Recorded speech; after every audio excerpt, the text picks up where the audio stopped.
30 seconds. I'm sorry, you guys. I'll be back in 5. Whoa. Is my mic on now? I think it is now. I can see it in my screen that it is on now. Man, I feel stupid that I didn't know that I was not, that my voice was not recording. I've been talking the entire time to nobody, so the mic was not working. Oh, I felt stupid, man. Yeah, you can laugh over there. Yeah, I've been talking for like 20 minutes straight, man. Come on. Man, I feel so stupid. So you guys have been watching me the entire time. You can hear it like a bell, so it's now way better. Is it too loud? Maybe I should put it a little bit less loud. I don't know. Wow. Awesome, man. I screwed up again. But yeah. Oh, I feel so stupid, you guys. But thank you guys for reminding me. I'm very thankful, because otherwise I would be talking here like for an hour straight and I would never know that I was not recording my voice. Wow. Awesome. Okay. Let me show you that script that I created yesterday. It's not finished yet, so maybe you guys are interested in that and just to see it run. So let me go to the master folder, print it over here. Let's just try it and check what it's gonna do. It was the script, what was it called? AllCoinsInBTC.py. Oh yeah, I had to put a budget. That's true. So budget, let me first show you guys, just let's show off, man, so you guys know that I'm not screwing around. So what I created yesterday and the day before that is a bot that will eventually ask the price of a coin, and it will tell me if I should buy a little bit of extra or if I should sell some of the coins. So as you see, it is working now a little bit. And what does it say? What does it say? Buy or sell order to small to place. Buy or sell small to place. So I'm telling my script at the moment that, as you can see here, 0.005, that I want on Poloniex that coin has 0.005 in my BTC value. And it's going to check if it's even possible to do this. And what it did was, or what it is doing, let me stop the script. Stop it. What it is doing here is saying, okay, you have to buy, because I have 0.00 of AMP. You see here, marketplace, BTC AMP. I have total AMP of 0. And as you can see, for instance, with ARDAR here, this one, ARDAR, the second one, it's 4.9 millibits. And it says here that I have 0.4.9 millibits. If I want it to be 0.05, then I need to buy, well, this means 0.0001. Well, you know, like the 4 zeros and then this 7. But it is too small to make, because what this means, well, Poloniex wants you to trade at a minimum of 1 millibit. And what you can hear it like about, do you have a woman at home? Yes, I do have a woman at home. that sounds so weird. My girlfriend's over there, and she was just laughing at me because she has been seeing me live for like a half an hour now talking to, well, I tried talking to you guys, but in reality, I was not talking to you guys. I was just talking to nobody because this mic was not on. Oh man, I feel so stupid, man. Oh man, that was a terrible start. But we are here right now, and what should I do? Should I continue with this script, or should I explain to you why this script is working and what it does, or should I just continue in a new script? Because I don't know what you guys do like, because I can put this one a little bit over there. Oh, this is a cool view, which means that I can put that other script, where is it? This one. I could place it over there and just explain a little bit what's going to happen, what is going to happen, what is happening in this script.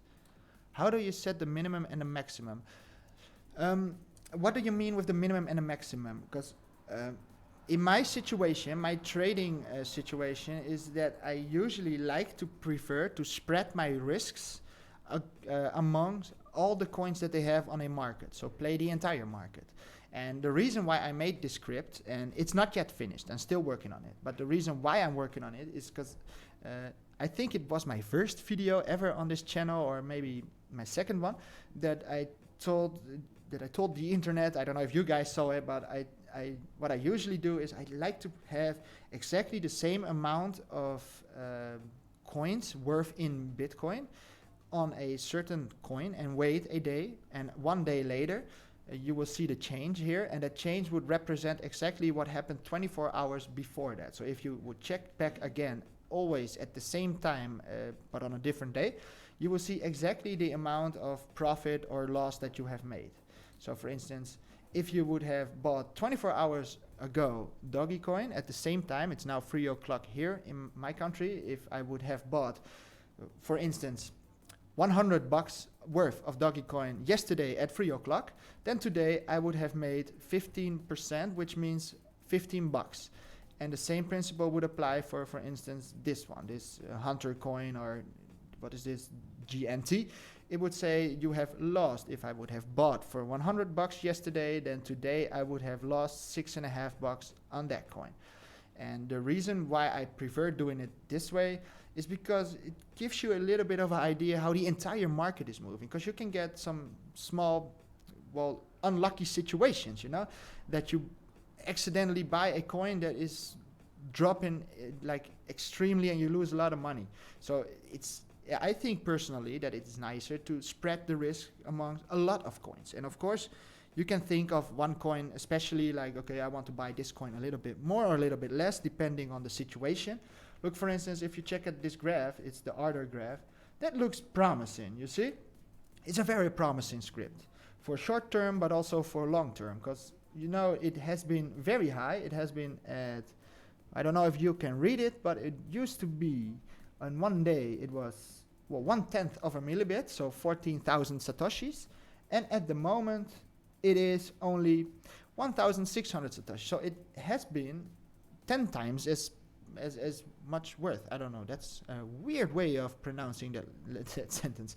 But what I meant, it could grow again to a higher price of like 3, 4, 5 times higher. But sometimes you buy a coin and it will drop. So in order for me to stay safe, I spread the risks. As I understand it, is the bot waiting for the minimum price and waiting until the price rises to the max? Now, it's not yet really a bot, because it's not thinking on its own. At this moment, it is just a tool, but it is a robot that will check if the coin has a certain amount of money. So you can input, for instance, I have inputted here 0.005. So I want here at Poloniex that all these coins, let me put them, that they end up at 0.005. So I have here a comment. So this is just for myself to remind that I should start the script. Oh, this should not even be here anymore because I changed the script. Run the script as follows. So start Python, write the name of the script, and it's still PoloniexTradeBot, and then give it the amount of Bitcoin that you want of a certain coin. So it's just what I like, because I have been working I told you guys that before I started this YouTube channel, I was day trading like every day. And when my YouTube channel started to grow, I didn't day trade anymore because the market wasn't very good to day trade anymore. And let me show you why. You can go to CoinMarketCap, and that's where I get my information of coins. And check this BTC dominance. So what this means is how big is Bitcoin compared with all the other coins. And so as you can see, last year I day traded a lot on the altcoins from January till like June, July, somewhere. I don't know if you can see it, but from here to there. And that was very positive for me, because you saw that Bitcoin was the biggest coin, and then all of a sudden all the coins grew. But when Bitcoin is getting bigger again, which means that all the altcoins on average get smaller, then it's not smart to day trade on altcoins, because then it's very hard to make money, because you need to buy exactly the right coin. So I stopped day trading somewhere when I recognized that I was, you know, slowly losing money again, because I spread my risks. But on an average, all the coins were going down a little bit on their price. So the same principle applies here. You see this? Bitcoin is getting bigger again. That means that all the altcoins are going down. And usually the altcoins are in a group together, they all function a little bit the same. And I usually prefer using Dogecoin as my main guide because it's a famous coin and it represents a little bit what the entire altcoin market is doing. Just a little bit. It's not exactly, you know, but it shows you a little bit of what's going on. And that's just how I prefer watching at things. And as you can see here, the last couple of months, so when was this? May till like August, it was still not very profitable to do day trading. And I think that we're in a moment that we might make some money. Not a lot, but you know, you guys been asking me about day trading, so I thought it would be cool to just start again. But I have to get back into this day trading mindset. Have to be capable of the fear, because you probably know it yourself if you are day trading or traded a little bit. You get a lot of fear when you are trading, and you got to be capable to live with fear. Let me put my music a little bit less loud here because I can hear it and it's distracting me. So yeah, so what I usually just do is spread my risks, and the script that I created is just going through a lot of coins. And as you can see here in my screen, this entire list here, these are all the coins from the PoloniX website. So I had to just write them down all myself, you know, like just copy it. It was very boring, and make a list of it. So I have a big list of coins, and after that I'm using a counter, it's counter 0, a max index, that's how far this index goes. And if I want to do the entire list, then I can just remove this part, and it says here the length, LEN, the length of the list PoloniX coins, which is this list over here, -1. And the reason -1 is because we're starting at 0. Then it's gonna, while we are while counter is smaller or exactly the same as the max index, which is just defined here. So there are 62 coins, if I am correct, on PoloniX. So while the counter is 0, and we're starting at 0, so we need 62 minus 1, because if you have 0 in your line 2, then you would end up with 63 different coins. The robot only tells you how much you would earn. This robot will not tell you how much you will earn. The only thing this robot does is make my life a little bit simpler, and it's not even finished. But like I said, and it's not working yet because it's not placing the orders, because I deleted that, because otherwise every time I try it would place orders and it would get out of hand, because I wanted to check as well if I already have orders, and if there are orders, if we can fulfill them, you know. So let me just run it now again, but now we can do it on all coins and just check for fun the result. Let me check if we want something else. Sell price, ask him bid. Let's just put that on as well. So whenever we see a print here, that means show it here. Just print it. They call it printing. So save. Let me rerun the script. And now it's gonna check what we need to do to be able to get that to that 0.05 Bitcoin. And as you see, it just slowly checks every coin.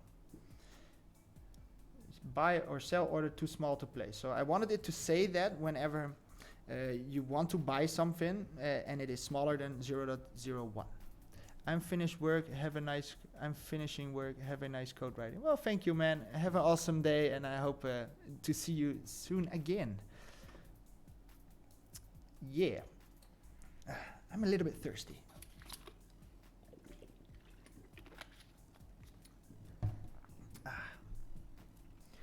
So we're here at this point. So whenever we have a situation that there are orders available, so let's see CVC. Let's go to PoloniX again, not this one over there. Go to the market CVC, which means Civich, I guess. We can see our orders here, and there is an order here of selling, and I have to buy because I have 0 Civich, and there is an order of 0.13 Bitcoin for sale. So I don't need 138 millibits. because I always talk about millibits, 1,000th of a Bitcoin. I just need 5 millibits, so there is enough for me to buy. So I can give it the command, do I want it to buy? But I have to check in my script if it is still even in the script to buy. Let me check. Here is that part. So if the minimum order is bigger than alt buy worth or alt sell worth, then say this line. So we've seen that a lot, but that's not the case. We can buy it because there is enough. So let me check the order price, blah, blah, blah. Did you want to sell? Do you want to buy? Is the buying on? Let me check. Yes, we can buy. So let's, yes.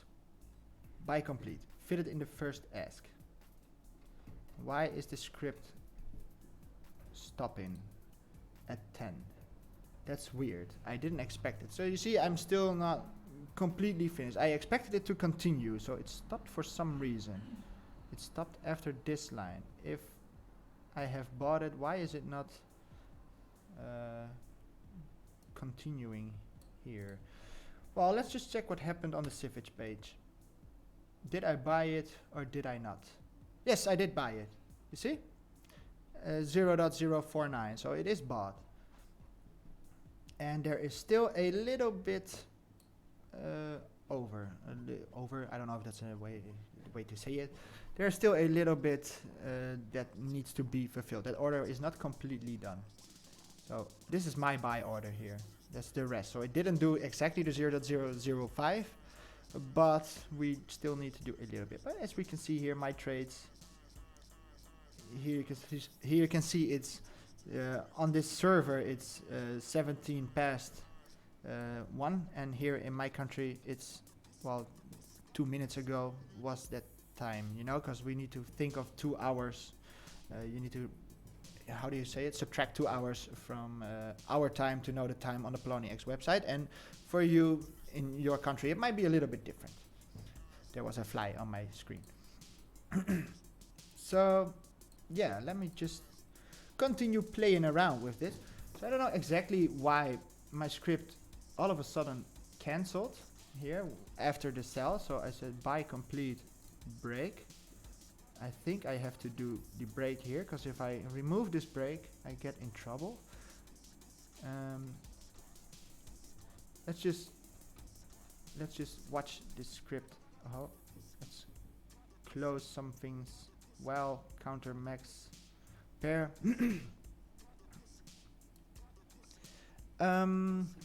Yeah. What can I explain? So what I'm doing a lot is this while true situation. This while true is to check if there are errors while you are writing the code. If I, for instance, have a small mistake somewhere in this code, then it would say, oh, you have a mistake, and it would stop. You cannot connect to the PoloniX API because this part is connecting to the PoloniX API. So as you see, these informations are from the PoloniX website. I just showed you guys how to get it. And yeah, this is the try. Well, why is it jumping around like a maniac? And this is the accept. So connect to the website. Come on, why is it jumping around the entire time? Get the ticker of the coin pair. So if you are programming, you need to think like a robot a little bit. I don't know how I can explain it differently. Oh, my voice, man. But what I usually do before I even start a script is I write some notes of what I think that I have to do. So I know I have to connect to PoloniX. Then I need to know a price of a coin. Then I need to collect the total amount that I have of that coin. Then I need to calculate what it is worth that I already have of that coin. So if I, for instance, have a couple of well, let's check clam coin or whatever. If I have a couple of coins of some coin, I want to be sure that it is worth in Bitcoin, well, something, you know, like if it is 0.00 or that it's like way too much. I needed that because I wanted to get it back to a certain amount for all the coins. I hope I made myself a little bit clear. Then I have to check if the alt worth, I call it alt worth, and that's just the altcoin worth in Bitcoin, is higher or lower than the budget that you input at the beginning of the script that we do over here. That's that if you write the script 0.05. I can also say 0.010, for instance. I don't even have to write 10, 0.01, and it's gonna check on a budget of 0.01. So it says here that if I want to have 0.01, then I have to buy alt buy worth, you see 0.01, because I have 0 of that coin. So you can see that in this part of the screen. With Ardar, I have to buy now, because I know that in Ardar, let me show you again on the website, on my account. Let's go to the right. It says here that I have 0.049, so almost 5 millibits. So I need at least 5.1 millibits. So I think it will say it here somewhere. So alt worth is a little bit less. My Ardar worth is in BTC. I have to buy 0.0509, so almost twice the amount. And then it's going to check, is it possible within the first order of the cells here? So we can do that. So it's going to ask me, and I can say yes, I can say no. So yes, the last time my script just shut down after I bought it. So did I just buy it? Did it happen? My open orders. Yeah, I think I fulfilled the order. Trade. Yes, you see 21. Well, the time is not exactly correct. Well, next coin, the bad coin. So I'm still looking at Civic. Oh, stupid. Okay, the bad coin. And I'm not used to working on one screen, so you can see what I'm doing at the same time. So it says here that Bitcoin I have, oh here see, I bought it. I'm almost at almost at 10 millibits. Bitcoin I have 5 millibits. It says here I have to buy at least, well, how much? 5. Let me press yes and check what's going to happen. Buy complete. Fit it in the first ask. Buy outward lower. So I wrote this input because I wanted to do the input myself, and eventually I can automatically do this, but for the time being I thought it would be smarter to just write it yourself and check it every time. So if you want, for instance, a input in your script, that's what they call it, you have to write literally, it's in this part. So what I'm saying here is if the alt cell worth, so literally floats means that it is a number with a dot, so 0 dot something, that's called a float. If the float alt cell worth that I have created way back in TAM here alt worth, if alt worth is bigger than my budget that you input, then, so that's what this if means, then we calculate alt cell worth, so the alt, how much do I have to sell, is equal to what it is worth minus the budget. So let's think of that very simple. If you have, for instance, 10 millibits, so I have 10 millibits of a coin. It would say here, my alt worth would be 10 millibits. Is it higher than the budget that you input? If we have an input of 5 millibits, then it would say, yes, it is higher, because 10 is higher than 5. So how much do we have to sell? What is it worth that we have to sell? Altcoin sell worth. That's the alt worth, what that you got, that 10 millibits, minus the budget that you input, 10 minus 5, so it knows I have to sell 5 of a certain coin. So yeah, that's a little bit what happens in this screen. That's how it knows what it is, what it's supposed to do, how much it should buy or sell. And to be honest, it was a hell of a script to make, man. I've been working like 2 days, like, no, not 2 entire days, but I think like an hour or 10, maybe 15 on fixing this, and I have a lot of versions. But yeah, I have to continue scripting to make it a little bit interesting. So what happens if I say no? I don't want to buy it. Then we just continue. So it's still working as it is supposed to do. But the last time I got in trouble somewhere, after I think the 10th coin or something. So I don't know exactly what's going on and why. Buy complete, fit it in the first ask.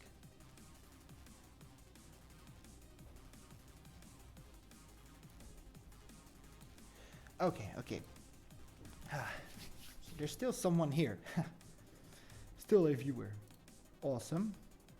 So how is it going here? So a couple of coins were bought. A couple were not bought. 100, 100. So when I was day trading, I had one, for instance, 10 millibits. So that's when you see 100 over here. I had 10 millibits on every coin. And that's just a safe way, because if you would press the changes, then this would just summarize everything that you made or lost in the last 24 hours. And that's why I was working on this script. Okay. But let's just continue and play around with it a little bit more. Buy all lower budget. I move my microphone a little bit. I hope it is not in the way. Okay. Let me think. What's going on here? It only went to Civic. It stopped at Civic. So why is it stopping there? The length of Poloniex coins, -1. Why would it stop after 10? Is it 10? 1, 2, 3, 4, 5, 6, 7, 8, 9, 10, 11? The last time I had 10 and it did work. Alright, let me play around a little bit. Let me just try and get through the entire list first, if it would work. So get the order book. No, let's just not do that this time. Let's remove this, and this, because I'm still working on that part of the script.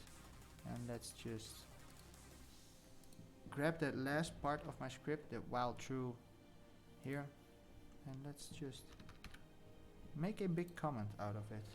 So now it is gone. Will it go through all the coins? That's the main question.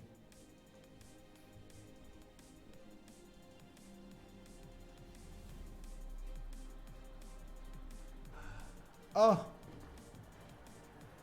Oh, you gotta be kidding me.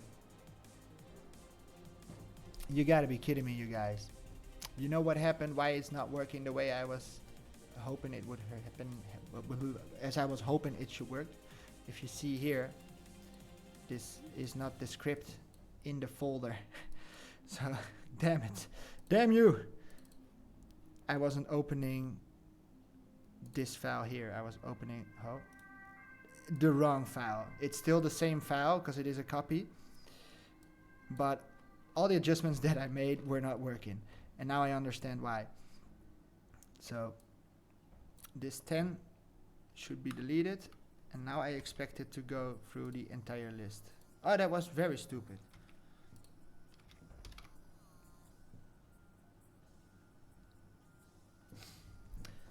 Yeah, sometimes I'm just not really here with my mind, and I'm not just, well, this happens all the time when you are working with stuff, and especially when you make copies of stuff.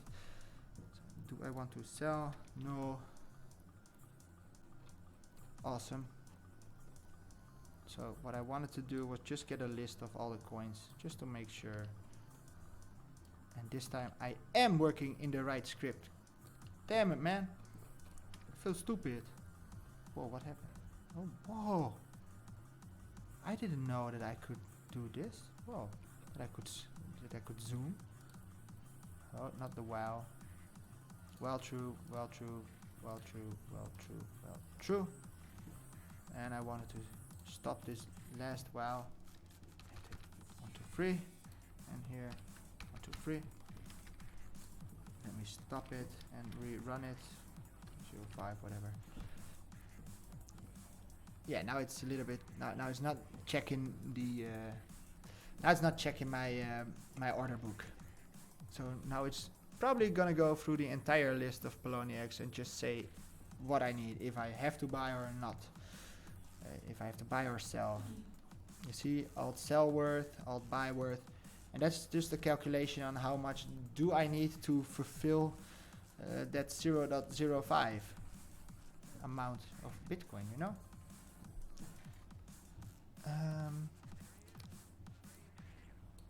Yeah, so now it is working, because I was frustrated a couple of minutes ago that I was doing things in my script and I couldn't see anything in my screen working, you know, like it was still the same here. So I was a little bit pissed off of that, but I just seem to be a moron. I don't know why, but sometimes I make these mistakes, man. That I'm working in a script, a copy of the script in a wrong directory, and then it won't work. So I hope you guys are enjoying this this stream that I'm doing today. I don't know if it is interesting for you guys. And if you have any questions, don't hesitate and let me know what you want to know. I can explain what is happening in this script. So for instance, this part here, this string system which says argv, I don't know how to pronounce this, but what this means here is that you grab that thing that's at the end of your Python script. So like I have here, this 0.05, and I have BTC doggy standing here because in my previous versions of the script I wanted you had to write it yourself, the market, Bitcoin space Ethereum, Bitcoin space Dogecoin or something, and I didn't like that. I wanted to loop it, so now it is looping. Before I had to input here BTC XRP manually, and I didn't like that because then it's still as much work as going to the website and doing it all yourself. So as you see, it went through the entire list. It went through all the coins and it said the total amount that I have of that certain coin and worth in Bitcoin, how much do I have to buy, and how much of that coin do you have to buy to fulfill this 0.05. So that's working. I'm very happy that I finally see that something is changing while I am writing in the script. Man, I feel so stupid, you guys. Okay, so this is working. And you see it made a list, you know, it's a long list of all the coins, and I've made these oh, I forgot the name of, I always call them hashtags, but it has a octathor, I don't know if you guys know how to pronounce this the original way, the real English way.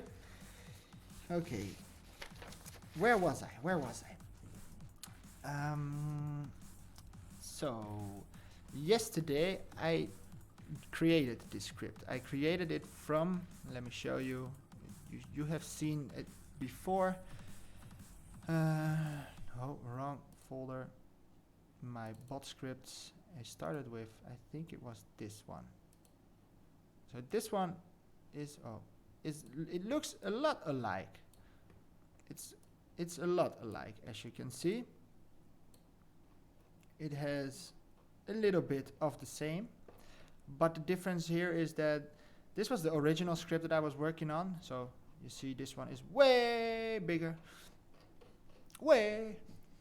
but what I did was I saved the script, and when the script was working, I was like, okay, let's copy the script, because you can always destroy a script very easy. You just have to accidentally do something like this and your script is broken.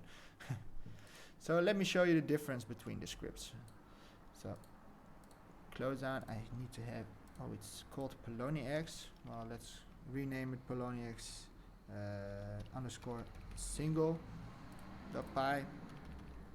and let's send that to this folder. So now I have PoloniX single, and let me show you how that would work.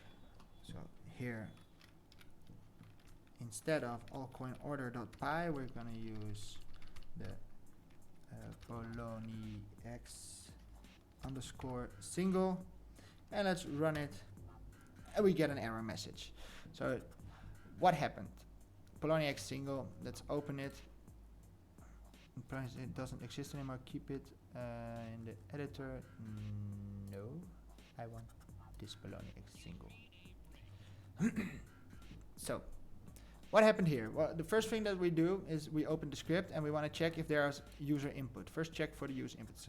So, it asks for a sysarg1, sysarg2, sysarg3. So this part here means everything that we put as a space after, well, the name of the script. So, for instance, it says here that we need to have a budget, we need to have a market, and an altcoin. I've created these three. So let me show you. If I would put a budget would be 0.005. So I'm just copying this, but you can put anything, obviously, as long as it's more than 1 millibit, so more than 0.001. You can say 1 Bitcoin, you can even say 10 Bitcoin. I don't know how rich you are, but I'm not that rich. And then you say, I want it on the Bitcoin market. And let's compare it with the AMP. That was the first one. Am I correct? AMP. So this is how I started. It says sell price, buy price. I have a total amount of AMPs. It's lower than the budget. Alt worth in Bitcoin is 0.005. And I have to buy 400 of these coins because my worth was 0. Am I correct? My AMP worth in Bitcoin is 0, so I have to buy 5 millibits. Do you want to buy? And I got some troubles when I was doing that because what it does is it places a order here. So it is doing it at 11.4. So if I would do this, it would not fulfill the order. So now it's gone here. We don't see that 11.04 anymore, but it's now over here because it didn't fill the entire order. So what happened now is that is it finished, that order? Let me refresh this page. Because sometimes you are lucky, sometimes not. No, you see, it didn't fulfill fill the entire order. So there's still a open order here, and I didn't like that because that's not cool to have an open order. So that's why I started to work on a bigger version of the script. And oh man, it's so much work, you guys. You don't even know. Well, maybe you do. I know that there are obviously a lot of people laughing at my script like, okay, this is not that special. Even though I'm very happy with it. So let me retry that part. So this one, what was it doing again?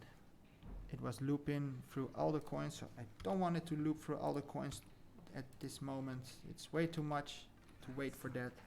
So that's why I had this as a comment and say it starts with 0. So if I would place, for instance, 1, it's 0 and number 1. So if you have a list, this one is always called number 0 and this one is always called number 1. It starts with 0. So when I say the max index is 1, then actually means that I have max index of 1, 0 and number 1. So that means 2 coins at this time. So if I would rerun the script, it would stop after the second in this list, the order. See, it stopped now. So I did that, so I know for sure that it would do 2 coins, and I could always change it and make it a little bit longer. But I don't have the patience, you know, to wait for it when I'm working on it. Okay. So yeah, we have that connection. I showed you this before. It's not that hard to connect to it. Get the ticker of the coin pair. So let me print this. So what I'm saying here is print. This is what is between quotation marks is just literally a string, as they call it. So it's a line of letters, which in this case says sell price in BTC. Then I ended the quotation here. I placed a comma, and then I placed a variable called ask. And as you see, if I select it, we can see that it's this variable. And this variable, again, uses this polo here. So it knows use the Poloniex function that we imported from the top here. So use polo here and try return ticker. And if I would just put return ticker, let me just show you what's going to happen. If I would, well, let me put a hashtag again, which makes it a comment again. And now run it. That's the that's what you get when you return a ticker. So that's terrible. That's what the return ticker actually means.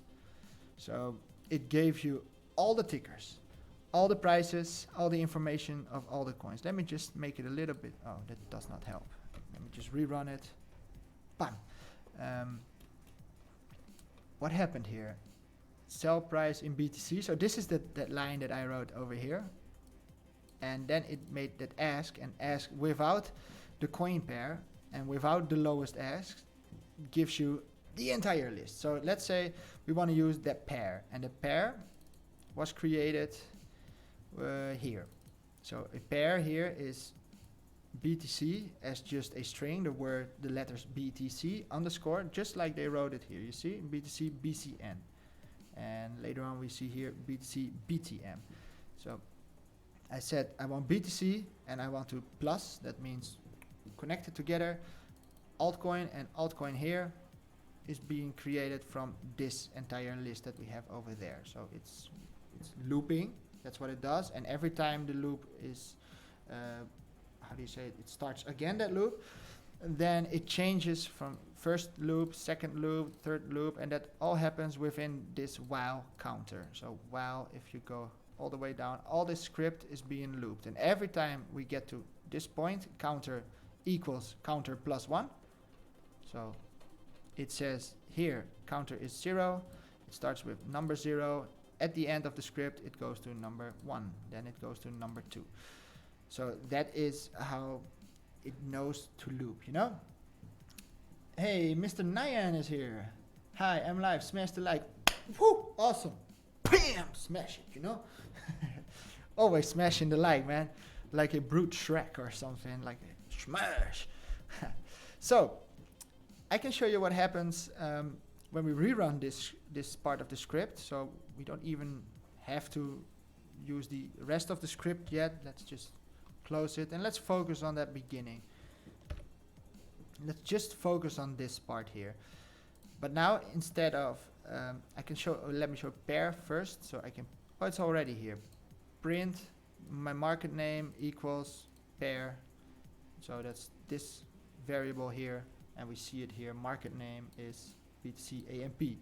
Even though we're not using pair on the ticker, so we're seeing all the coins and all the information. So let me just input the pair here, but not use that lower ask yet. And let's run it again. So what's happening? I have an error at line 245. You see this here? So whenever you have an error, always check what it's saying. It says file altcoins order line 245. So let's go to line 245. So it says there is a error here. 245. Print. This is the loop, and oh, that's it. These dots here should be over there, if I am correct. No, I'm not correct. Okay. Why is it messing with me?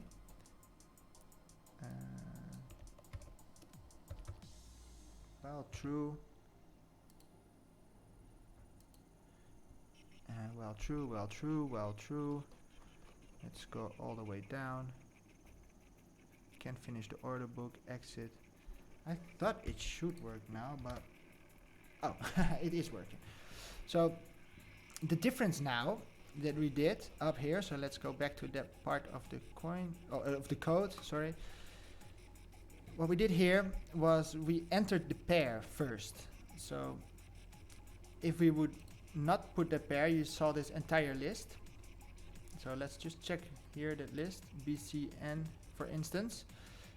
Within BCN, it is going all the way up to here. So am I correct? Yeah. So this here, BCN, has a double dot, and everything after the double dot is inside BCN. So that's this entire line here, all the way up to the end of that. I don't know what they call this marker. So oh, hi local star, awesome to have you here. I'm just playing around a little bit with my script, my Python script, and I wanted to explain a little bit. I wanted to, at first I tried to write in a script again, but I just felt it would be a little bit easier if I just show you the script that I'm working on and why it works and how it works. So again, where was I? So what I did here was I gave it the option, the pair option. This pair here is the variable over there, which is created from the word BTC, because it's the Bitcoin market, with my variable altcoin, which was found here from the Poloniex coins, and that's this list that I created over there. So now, from this entire list that we have over here, this big ass list, we said we have a pair. We chose the pair, well, for instance, BTC AMP. So now it changed. Now it just showed what's after that BTC AMP. So can we see it up here in this big ass list? BTC, where's AMP? I can't see the word AMP. Where is the A? Oh well. Not really that important, because you see it starts with ID is, and if you see here BTC BTM ID is, so that's how it starts, that script, and that's what we got here now. See, ID is, so that's the ID of that coin. That's just for that website, I think. And then we said we want to know the lowest asking price. So here you see the lowest asking price, and here we see the highest bid price. So these are the prices that we see. If we go to AMP, they should be on top of this list. So you see that, you guys? We have here 106 or 1106 satoshis, and here we have 1104. So that's this line here, price, and this 11.4 over there. See? So that's just what it shows you. The lowest asking price. This is the asking list. They call it ask the sell list. And the highest bid, the buy orders list. Okay. Close it. Okay. So whenever you put an extra option within of after this Polo return ticker, because the Polo return ticker itself gave us this huge list, we said we only want to see it from the pair. So now it knows from the pair that we chose, the AMP and the ARDAR, it gave us that big list, and we can even make it a little bit easier to say we want the lowest ask. And it's very important that you have an exact copy of that word. So here we have lowest ask. You see here in the screen, it should be exactly the same here. Exactly the same. So this word up here with the capital L would not work. Let me show you for fun what would happen if we would do that, because I've made this mistake before, and I was checking it for more than an hour, my script, and it was down here. Let me show you. Come on, stop messing with me. It was down here, and I had here with bits, I had capital B, and I didn't notice it, and it took me more than an hour to figure it out that I had a mistake over there. So let me go back to that smaller part of the script and show you that if we have this L over here, we are probably gonna get this error message. Cannot get the ask and bid price. I wrote that to remind myself what actually is going on. So what happens? Well, true. Check this part of the code. Try. Can we ask this return ticker pair lowest ask? And if it works, then it will run the script. If it will not work, then it would do the exceptions as they call it, and it would start back off, which is defined here, as you can see. So that's the cool thing about Notepad++. You see, if you select a word, it would show you where it is in the script as well. So if this is not working, then send this message here, cannot get the ask bid price, over there to the backup, because that's what we just called it. We could also call it error message or give it a different name. It doesn't matter. You can just give it the name yourself. And here we have message. So it is expecting to get a message. So this is that message that it is expecting here. And if we open back up with a message, then we print that message. And yeah, time sleep is, what was it again? I forgot what it was. I don't know anymore. Was it the time that it waits? It waits for a tenth of a second, and then it exits, because it's showing this, and then it says exit 1, and exit 1 means stop the script right away. So I expect it to not work this time and send this message because we have that L over there. So yeah, exactly. You see, it cannot get the S bit price because it tried to do this, but that L over there was a capital and it was not working. Make it small again, save it, rerun the script, and it will work this time. See? And we even made it a little bit nicer now. It just shows us the sell price and the buying price. You see? Sell price is what the asks are, and the buy price is what the bids are. I don't even know why they call it ask and bid. It confuses me so much, because if you want to buy, you would ask something, and if you want to sell something, well, it's not bidding. Bidding, you bid on something.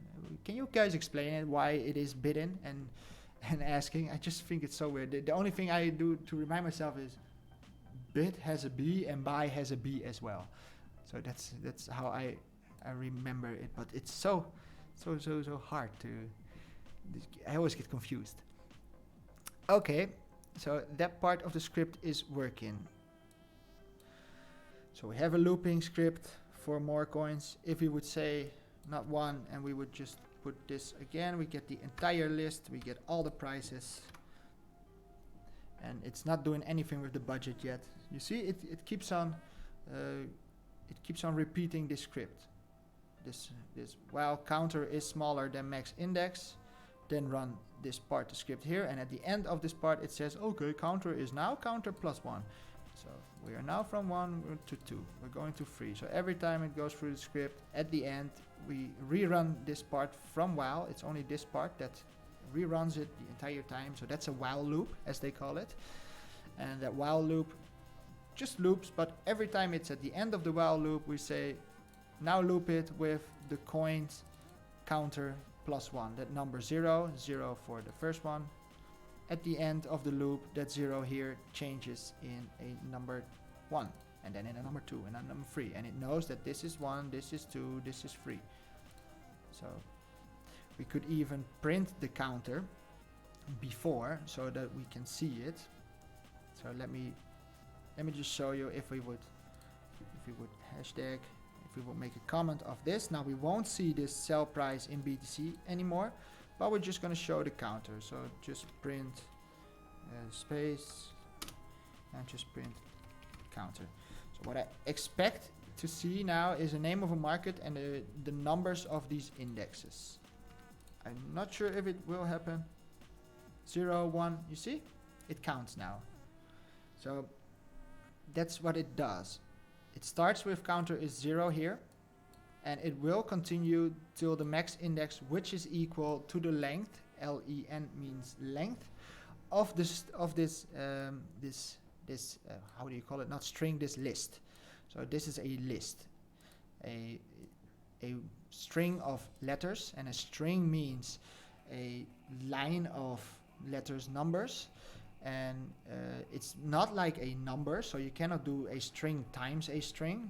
If you would place a number in this string and a number in that string, and you would say string 1 times string 2, and it wouldn't work, because it says no, it's not a number, it's a string. It's not an integer or a float. A float means a number with a dot something. It's a string. But we needed that string because we have to send it to Poloniex to give us something back.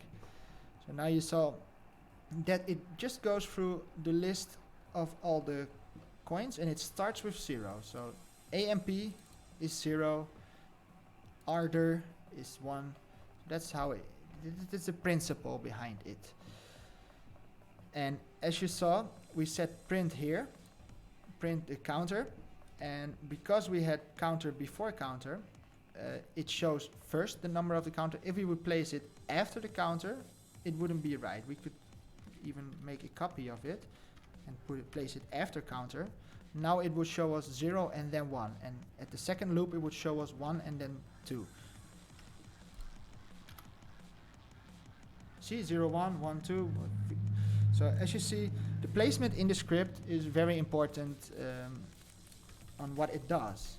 So here we ask counter, and here counter started at number 0, and then the next line we change counter equals counter plus 1, and then in all of a sudden counter, we printed counter and counter was number 1, and then it looped again and it came back here to counter, and then it was 1 from the last loop, and then we set counter plus 1, and then we had 2. So that's a way how you would program a script. You would just make something first, you write something, and you would print what it does to make sure that it is actually working. So you could even do that here, like this polo key, for instance. That's just an input. This is a string, but if we want to know what it is, we could just say show us. So write print, make it open, and no quotation marks because it's not a string. This is a variable. So I expect if I would say polo key and close it, I'm not quite sure because I haven't done this before, but I expect it. Is it possible to make profit with this bot? It's not yet a robot that thinks on its own. What I created was a tool to make it a lot easier for myself, but it's not even finished yet, so I'm still working on it. I think I need a couple of days, and I will share you guys. Oh, you see what it does? It is working. So you see it is looping as a crazy one. So please stop the loop, press Ctrl C to stop the loop. Okay, we stopped it in the middle of the process, so it gave us a big error message, but we can ignore it because you see that while loop starts over here, and every time it goes past this print polo key, it will print this key again. So that's my login key for the Poloniex website. So that's the idea of making the scripts, showing you what you are creating the entire time. And I use this while true every time again. So you see it is lots of times here, and I hit this part of the script yet. I will show you later. But yeah, what was I talking about? Yeah, oh yeah, I'm checking if it is working. So if I could not connect to Poloniex, like for instance, if my internet would go down now, it would give me this error message. Like I wrote it myself, obviously, so you can write whatever you want here. You can also write error idiot or something, but I prefer to write it as clean as possible. I prefer to write in my scripts comments. So like for instance, import the standard library modules, import the external sources. So this was downloaded. You can even pip install it, but I didn't even, did I pip install it? I can't remember because I haven't done it today. I did it a couple of weeks ago. Remember you guys, some of you were here. But yeah, and to continue on your question, local star, if it is possible to make a profit of this bot. It's not yet a robot that thinks on his own. It is a robot that does tricks that I don't want to do with my hands myself. To make profit with Bitcoin or any coin or any stock exchange, you need human interaction because a robot is stupid. And what I mean with stupid is a robot cannot predict what humans are going to do. Like a robot is not watching the news. A robot will not know that everybody in the news talks good about Bitcoin, so you can expect a rise, or everybody is talking bad about Bitcoin. Like for instance, last year, 2017, you guys were around in the Bitcoin world, so you know what happened. You know that in I think it was October, that the media was all of a sudden like, oh, you need to buy Bitcoin because Bitcoin is forever growing and it will grow until forever and you're all gonna make a lot of money. And then everybody entered that Bitcoin world, and a lot of people that didn't even know what Bitcoin was, like for instance my relatives, my family members, they were like, oh, I want to buy some Bitcoin. Like my aunt, my grandma, everybody wanted to have Bitcoin because they all thought they were going to get very rich because they heard the stories of day traders like me that made a lot of money in the begin time of Bitcoin, and with begin time I mean begin 2017. I'm not around since day one. I'm sad, but you know, I'm not here since 2010 in the Bitcoin world. I've been watching since 2010. But what happened in October was that a lot of people got the greed. You know, they wanted to have a little bit of that profit as well, and the media jumped into that, and then you can have a bot that reacts to that situation. And if you would write a bot that reacts to that situation, and then all of a sudden the entire market shifts, you have to write a situation for that too in that bot. And I haven't done that in this bot. This bot was just a tool for me, or is a tool. It's not yet finished, but what I wanted to do is to be able to change the amount of BTC value that I have of a certain coin to a certain number. So I have, for instance, apparently I just bought it. I didn't even know that I did, but yeah, I ran the script with 10 millibits. So it did buy 10 millibits of this coin. It did buy 10 millibits of that coin and of this one. And then I think I stopped the script. Or the situation was that it could not fulfill the order first try, because I like to buy it and not place orders. So I made a script because last year I was like, when I was day trading, I was every time doing the same thing. Like, okay, I have an order, the order was not fulfilled, so I canceled it, and then I get over here, and I was like, okay, I need, well, in this case, I want 100 standing over there, because I wanted to have the same amount at every coin. So I wanted to have, for instance, 10 millibits, because this is 10 millibits. Yeah, 1 millibit is 1,000 of a, just like milliliter, 1,000 of a Bitcoin. So this is 10 millibits, and I want to have 10 millibits on all coins, which means that you have to go to every coin, calculate how much do you need. So, well, how much do I need? I need, well, around 10 millibits. So I need to buy AMP, and I had to check here. So we start here. If I would place an order over here now, there's not even 1 millibit available at that price. So 10 millibits is available at, so you see here, this is 1 millibit, 2 millibits here at 20 millibits. So I would do this, I would change it to 10 millibits. So I could write it like this, 10 millibits, and press buy. And now I buy, as you see, I buy at this price. I buy at this price, at that price. And so I buy all these sell orders in one time. And then I would see here that I have approximately 10 millibits. Why do I not have 10 millibits exactly? Because I did that calculation at a lower price than that all the orders were. So it's a little bit less, but that does not matter that much. And then I would go to this coin, for instance, the BCN coin. And then I would go over here, and I would make sure that it was all around 10 millibits. So that means in this case that I need to buy 5.1 extra millibits. You see, 49 plus 51. So I would have to go here, check, okay, there is 8 Bitcoin available on the price of 36. So that's going to be available in the first order, and I have to put 0.0051. Press enter. Now I bought it, and I wait a little bit or refresh the page. And you see, you guys, this is taking a whole lot of time. Can you add a stop limit on your orders? You're doing good so far, so settle down, take your time, lol. Well, thank you, Anthony King. Now, well, what I'm doing to stop limit on your orders, I have never tried it, to be honest. And one of the things was why I got scared of this option, this stop limit option, was way back in the days, like I think 2 years ago.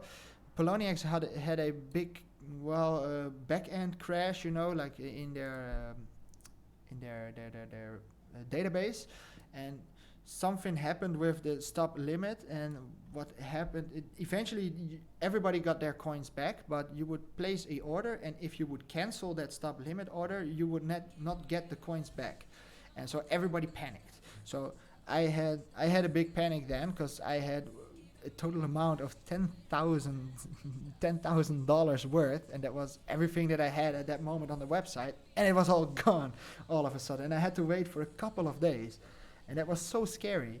It was very scary, because I didn't know if I was get my money back, because and eventually I did get it back. Obviously, it just took a couple of days, but I couldn't trade, and I was very pissed off because I was trading like daily, and like if the price was high, I would sell. If the price was low, I would buy, and do these small trades to make a little bit of profit, and sometimes losing some money, and I was disturbed while doing that because all of a sudden it said here at my balance, it said here like you have zero. Well, I had $30 left, and it stood there for like a couple of days. I was very scared, so I never tried it again. So I don't know exactly what the stop limit even exactly does, because I couldn't even fulfill one order, because it was the only time that I did it, and all of a sudden like all my coins were gone. And I was mailing with support, and all of a sudden I saw down here, like they said, yeah, we know we have trouble, so please wait, and we will fix this for you guys. But oh my God, can you imagine? Like at that moment, that was the peak time, like somewhere in December. Like this website was so big at that time. Like now we have only 6,000 users online. Then it was 50,000, and the website was laggy the entire time. And then when the website got extra laggy, everybody panicked and everybody sold their coins. So all the coins were going down like 10, 20, 30%, and you wanted to trade. And I was so scared at that moment, and then all of a sudden all my coins were gone. Like, can you imagine? Like seeing your account, and you're like, oh my God, I had like $10,000 and it was gone. Like we thought like our lives were over, you know. It was a very scary time. So after that, I never ever tried that stop limit again. So I don't even know exactly. So it says stop limit amount. But that could also get you in some trouble, because then you're working with a robot again. Because if I am correct, you say I want to sell it at a certain price. If it goes over that price, do nothing. And once, so you say, for instance, let's just say $10. The price is now $8, and you say I want it at $10, and if it goes over $10, it's waiting until it goes under $10, and then it sells. I'm not sure if it works like that, because I usually am around the entire time to check it, but I've never worked with it. I don't know. Like a lot of people said to me, you know, why don't you work with the stop limit, because it's good for you and you could use it, but never did. I never felt like I should. I don't know. It's just it never happened. So I don't know exactly what I'm doing. You're doing good so far, so settle down, take your time. Is it possible to make profit with this bot? Settle down, take your time. Are you talking about settle down and don't be nervous at the moment? Because I am nervous. I don't know if you're noticing, but you know, I'm hyped. Okay. Oh, let's go back to my last script. Man, I was working on a script till like 1 o'clock at night yesterday. I spent the entire day on it. And I thought, and that's why I was working so long on it, I thought, I'm going to finish the script today. I'm going to be able to do it.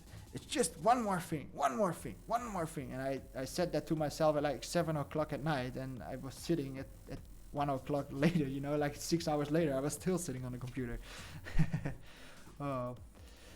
Yeah, but I wanted to learn more about Python, and I'm probably not doing Python the correct way. Like, I don't know if there is a viewer here that is good with Python, and if you are, please teach me how to object-oriented program this stuff, because it's all new for me, and I'm very bad with working with objects.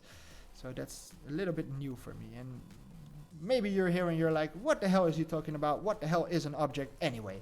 And if that's the case, just forget about it. That's a little bit beyond beginner and novice programmer. It's not super expert, but once you conquered the object-oriented part, then you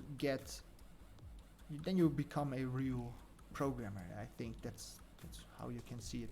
And what's a little bit kind of like object-oriented is this define back-off message, where you just send a object, I could call it an object, you send this object to this option here, and then you say, if I collect something, then I do the following with it. And that makes it possible to make your code a little bit shorter, and shorter codes are always better and faster.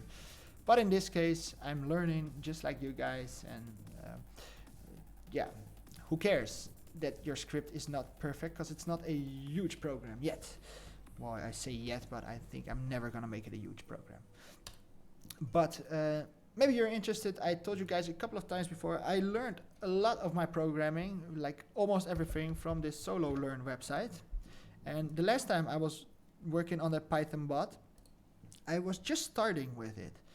Remember that I just started this, so we were looking at the basic concept. So I think a couple of you guys were here.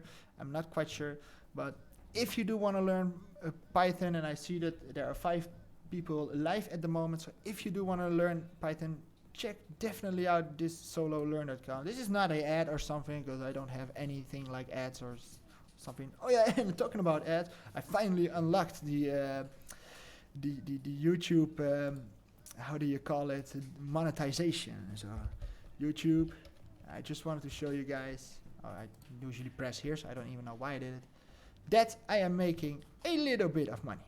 So this is $12 that I made on ads on my videos in the past 2 weeks, I guess. So you know, it's not a lot. So the first day, $36.00, and the best day I made $1.46. So just to let you guys know that my ads, I do appreciate it if you see a video of mine that you just watch the ad. That's a way that you can, how do you call it, donate to my channel without actually donating something. But I'm very happy that I unlocked it. It took me very long to get this, but I was so curious what I could make on my videos. So for instance, I'm very happy that my best video, the how to generate private key, now gave me $3, you know? Man, I got $3. That's awesome, man. So thank you guys. That's all thanks to you guys. The viewers that are here now, the viewers that check out my videos, it's all thanks to you, my subscribers. So I made $12 in the last 2 weeks. So, woo! Awesome. But yeah, Python. So I learned the basic ideas here. So let me show you, for instance, the list. So I was playing this game here, and it said here words. Hello, world, exclamation point. Print words 0, word 1, word 2. So it says here print, like we do it all the time. So let's place it here in the half of the screen so you know what I'm talking about. So I was all of a sudden like, hey, I recognize something. See this? It results a list. So I was like, yo, man, I gotta make, instead of the word words, obviously, Poloniex coins, and copy this. Because later on, I think it was here, they started explaining other stuff as well. So I learned, thanks to this script, thanks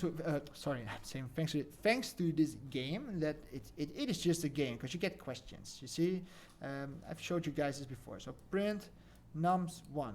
So nums is this nums over there.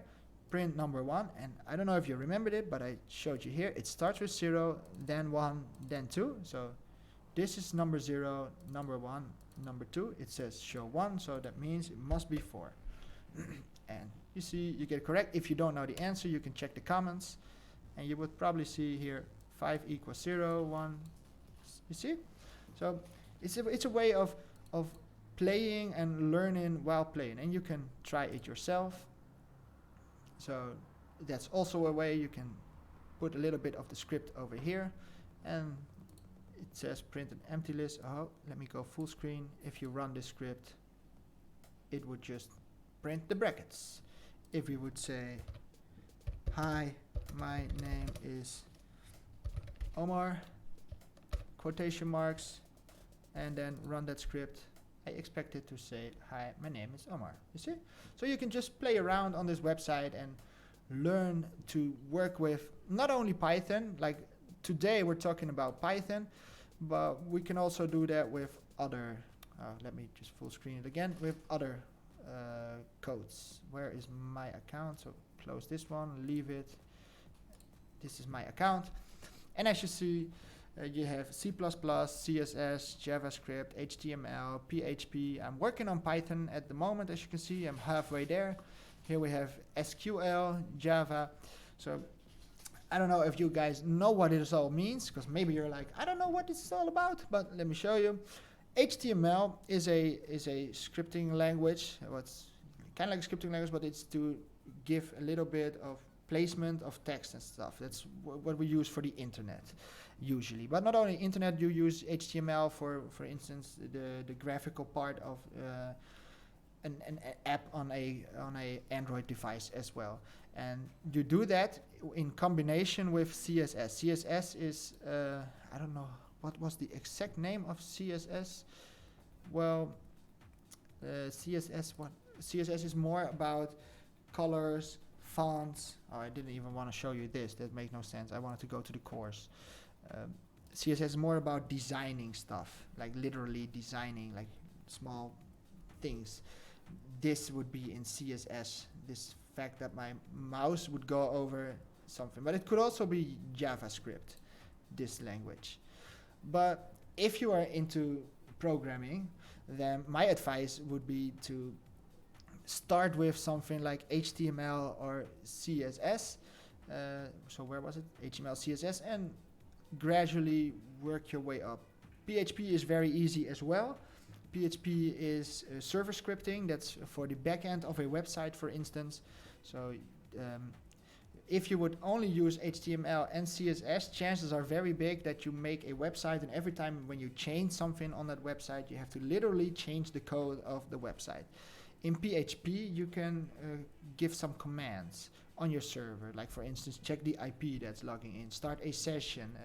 If you would have an input that you can write something, for instance, like your username, you type your username, you type your password. Then PHP works with that. Then it sends it using SQL to a database and checks if, for instance, that username and password are correct, and then it sends it back to PHP, which eventually sends something to HTML, like text, to a location, and CSS would design it a little bit nicer, like a cool font, different fonts, like sizes of fonts here, or this font there, that's a different font. So that's basic. I don't know how to extract hash with 7-zip and other. Please record video. Sorry, my English is not good. PC for user. Please see. Okay. This was Russian. I'm gonna copy that Russian first because I'm curious what you did send me. Curious.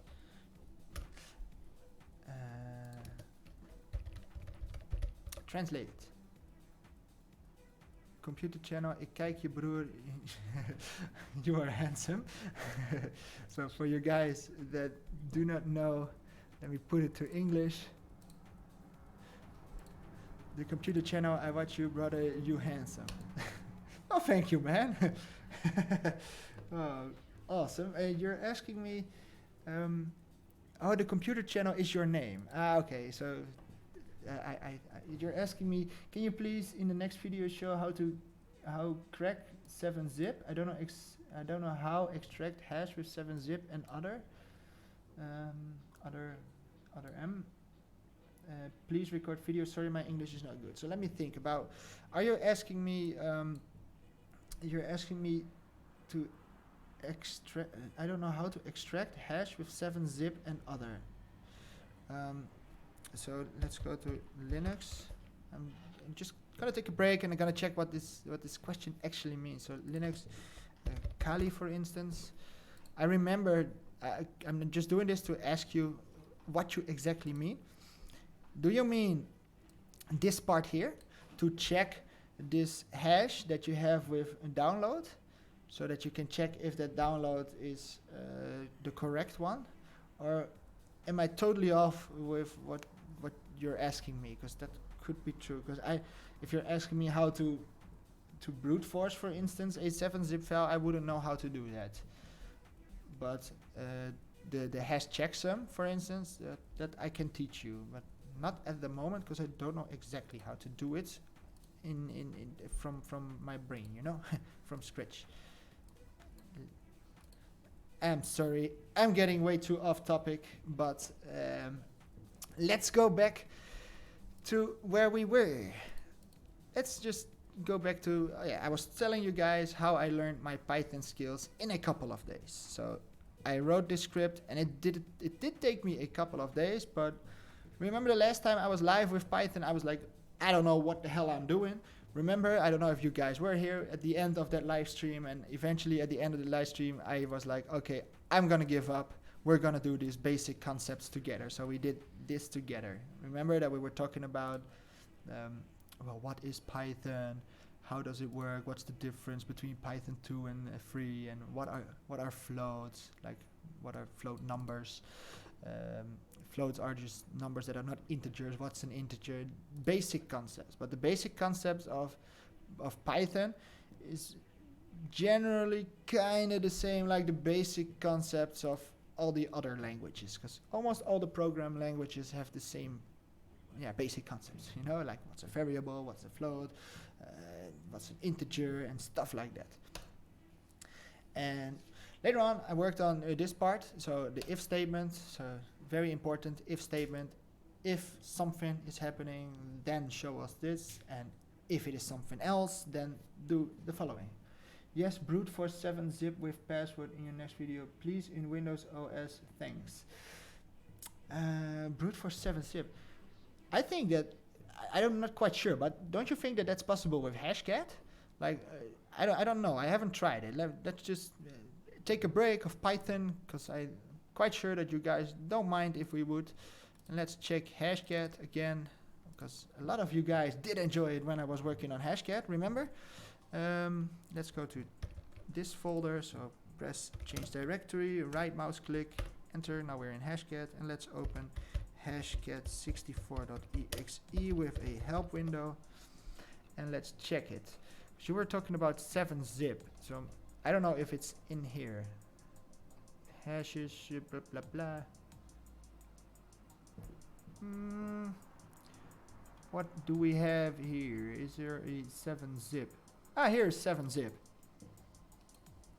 You see, so Hashcat is a very interesting program, and I don't know how we could create a. I don't know how to extract the hash with 7-zip. Okay, how would you extract a hash? I don't even know it either. The way I usually do it is to go to Google and say extract hash from 7-zip file. Enter. And then we say 7-zip to hash. So, and what is this? This is a PL file.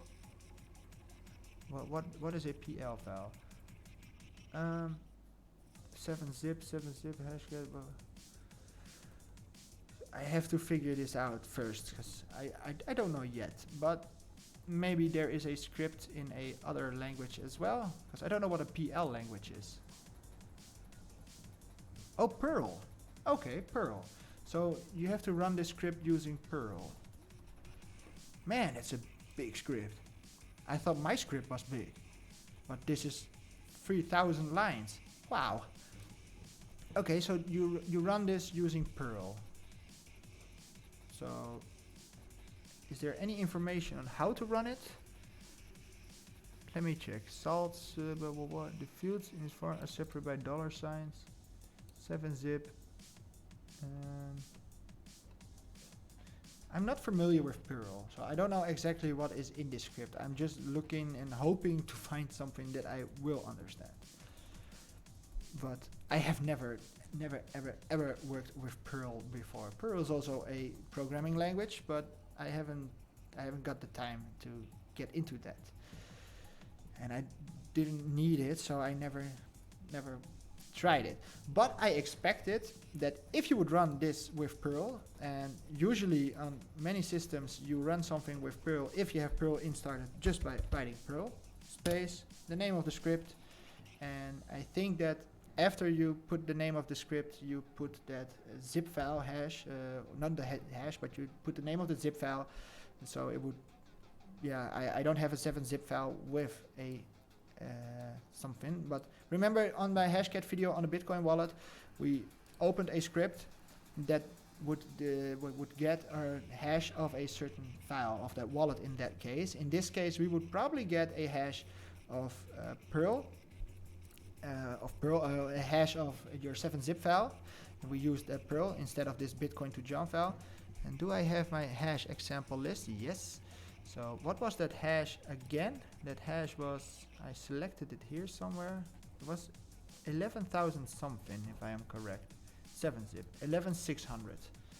So the fact that it's 11,600 gives you the main idea that it's a hard encryption, so it's not easy. And I can't remember how I got this hash example files. It is somewhere within your within the files of Hashcat, somewhere here. But I don't know exactly where. I extracted it by just opening some files, like I don't know, like for instance this hash. Oh, this is just a hash. So somewhere in this Hashcat I found this list, and I thought, okay, I have to copy that and keep it somewhere separately.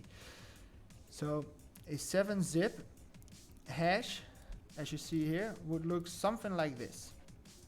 So you probably extract with this file here, this 7hash .pl with Perl. You would extract some 7-zip file that looks a little bit like this. So not exactly, and in this case you can try this hash.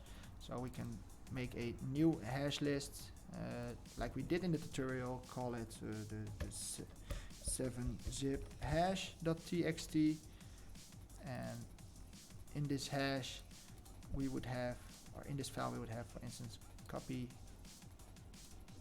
where did it go? Oh, here. I was searching for it, but it was just the next tab. You would place your hash something like this on line 1 of that file, save it, and if we would brute force it, sorry, it's not how in your next video, if different now? What are you asking me? Sorry, it's not now in next video.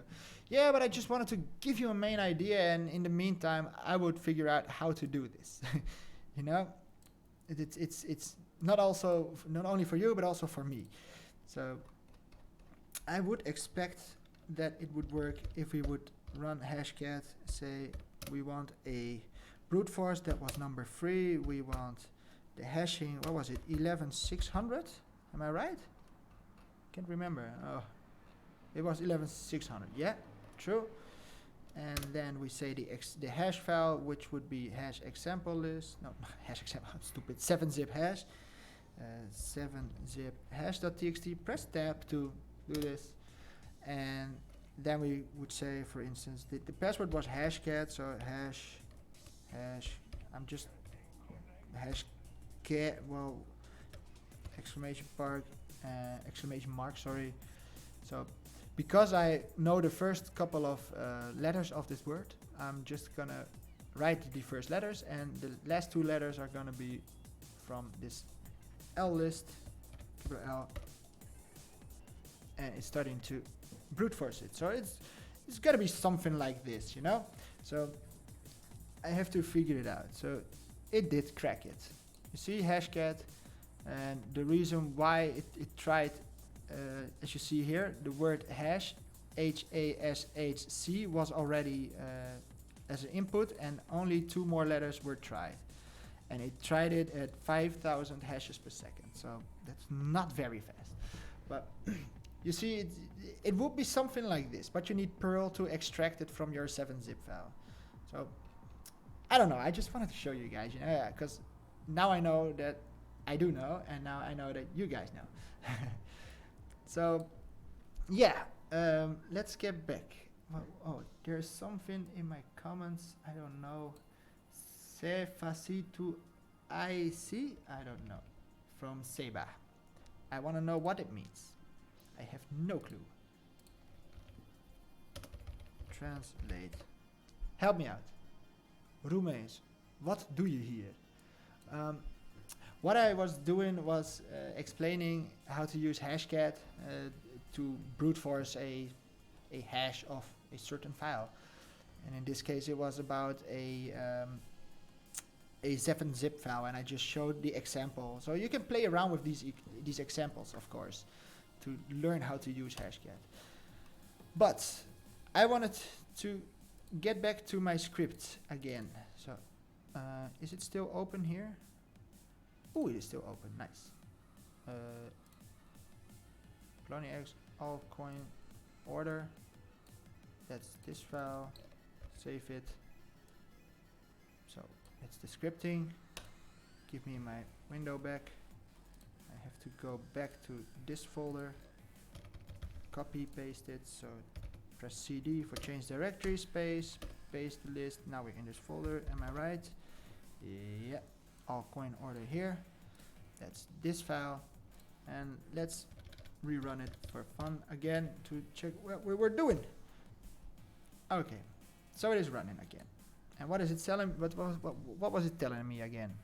Because I closed this last while, so we're doing. Well, we're checking the ticker of the coin pair. Okay, I want to stop it because it's way too many. Stop this and say at a max of.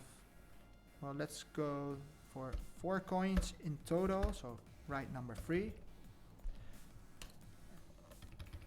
And let me retry it. And let me make sure if it's working the right way. C'est facile to assis. What am I doing here?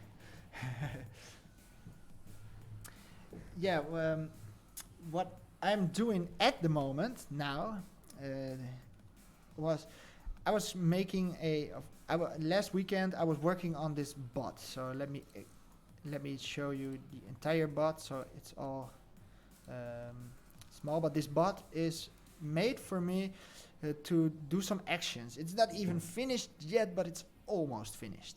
So I'm getting there, and I wanted my bot to be able to automatically know on this website Poloniex if my input would be, for instance, in this case, you see here the number 100. You see my mouse here at number 100. That means it is 10 millibits. 10.0 millibits. A millibit is 1,000 of a bit. I wanted to write a script that was able to automatically check every coin on this website, check if I have it, and if I have it, how much of that coin do I have, and if I have that certain amount of coin, is it more or less than, for instance, 10 millibits, or whatever I put in, 5 millibits, 4 millibits. It would check, and it would automatically tell you, for instance, if I would say I want everything to be at 5 millibit, it would say here you have 4.8 millibit too much. You have 5 millibit too much. So that means you have to sell a certain amount to get back to your input. Let me show you. We're here at 1098. See the first one here, 0.009. 9.8 millibits. Here is exactly 10 millibits. 10 here is 9.9 millibits. 9.8. So let's focus on the first 4. It's on alphabetical order, and the same thing is here in my script. It starts on alphabetical order. See AMP, ARD, BAT, BCH. We see it here again. The markets. So you have a little bit more of an idea. Sorry for you guys that already know that are here for a longer period of time. But I just have to explain it. So here you see market AMP, ARD, ARDAR, here, BAT. See, these are the markets. And in my script I said just 4 markets, but I can say all the markets as well. But I'm just going to focus on the first 4. It says here that, where is it? Sorry, give me a sec. Here are, for instance, let's go to the AMP, that first list here in the top. I said I have a budget of 0.005, so I want it to be 0.005. So what it says is I have a total of 880 AMPs. We can see that here too. You see 880.8 something. So I collected this information. Then I said my AMP worth in Bitcoin. So that means grab the price, this price here that we see over there, that 1118 Satoshians, and do that times the amount that you have over there, and then you know exactly how much you have. That's that same number that we see over here. That's what the website does itself. But the problem is it does not have an option to do this. So after that, I know that I have 0.098. You see?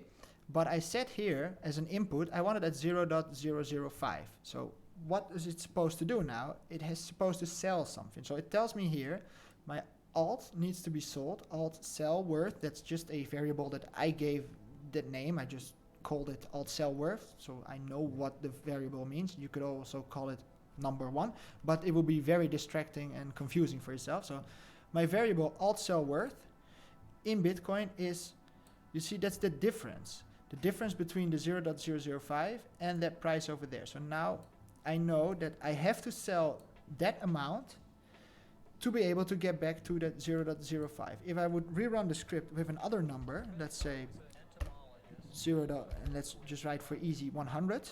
So that means 0.1 of AMP. It would check and it would tell me you have to buy a lot of AMP. You see, now let's wait a second till it's finished. And I did this on purpose, all these hashtags, quotations, just to make it a little bit more, how do you make it more clear what we were doing. So now it says, I want 100 millibits. Hello, Mr. Shinhai Hauer. Awesome to have you here, man. It's very cool. Thank you for being here.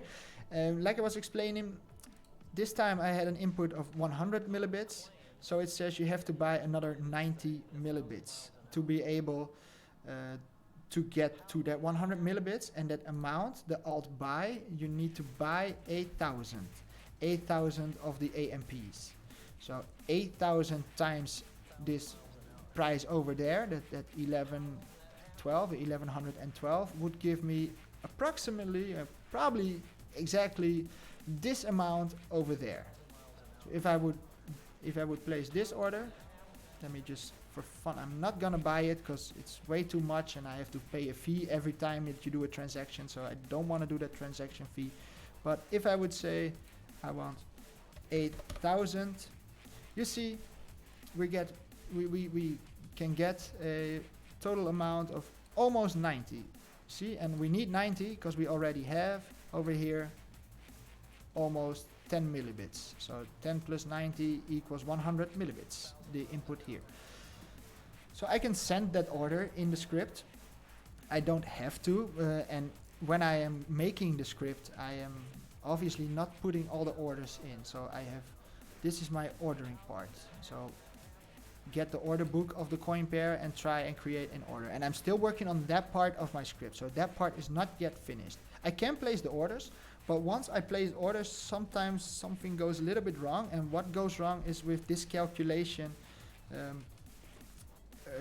What is going wrong? Sometimes it's going wrong. Poloniex has a rule, and that rule is that you need to have at least 1 millibit of a transaction. And 1 millibit of a transaction is 0.001 Bitcoin. And sometimes my script says, okay, you have to buy less than that amount.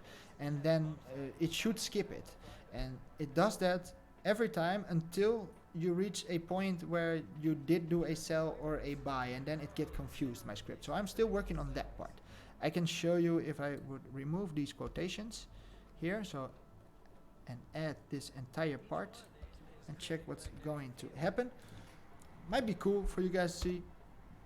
Now we would have, okay, here it says I have to buy. The alt worth is lower than the budget. Here it shows the sum. It says, oh yo yo yo yo, oh yo yo. Okay, let me quit the script right now. Quit it. Come on, stop. And let's focus on this AMP. So that's what we're seeing here. Buy alt worth lower. It starts all the way up. Where is it? Where is it? Alt worth buy in BTC is. So you see this line is over here.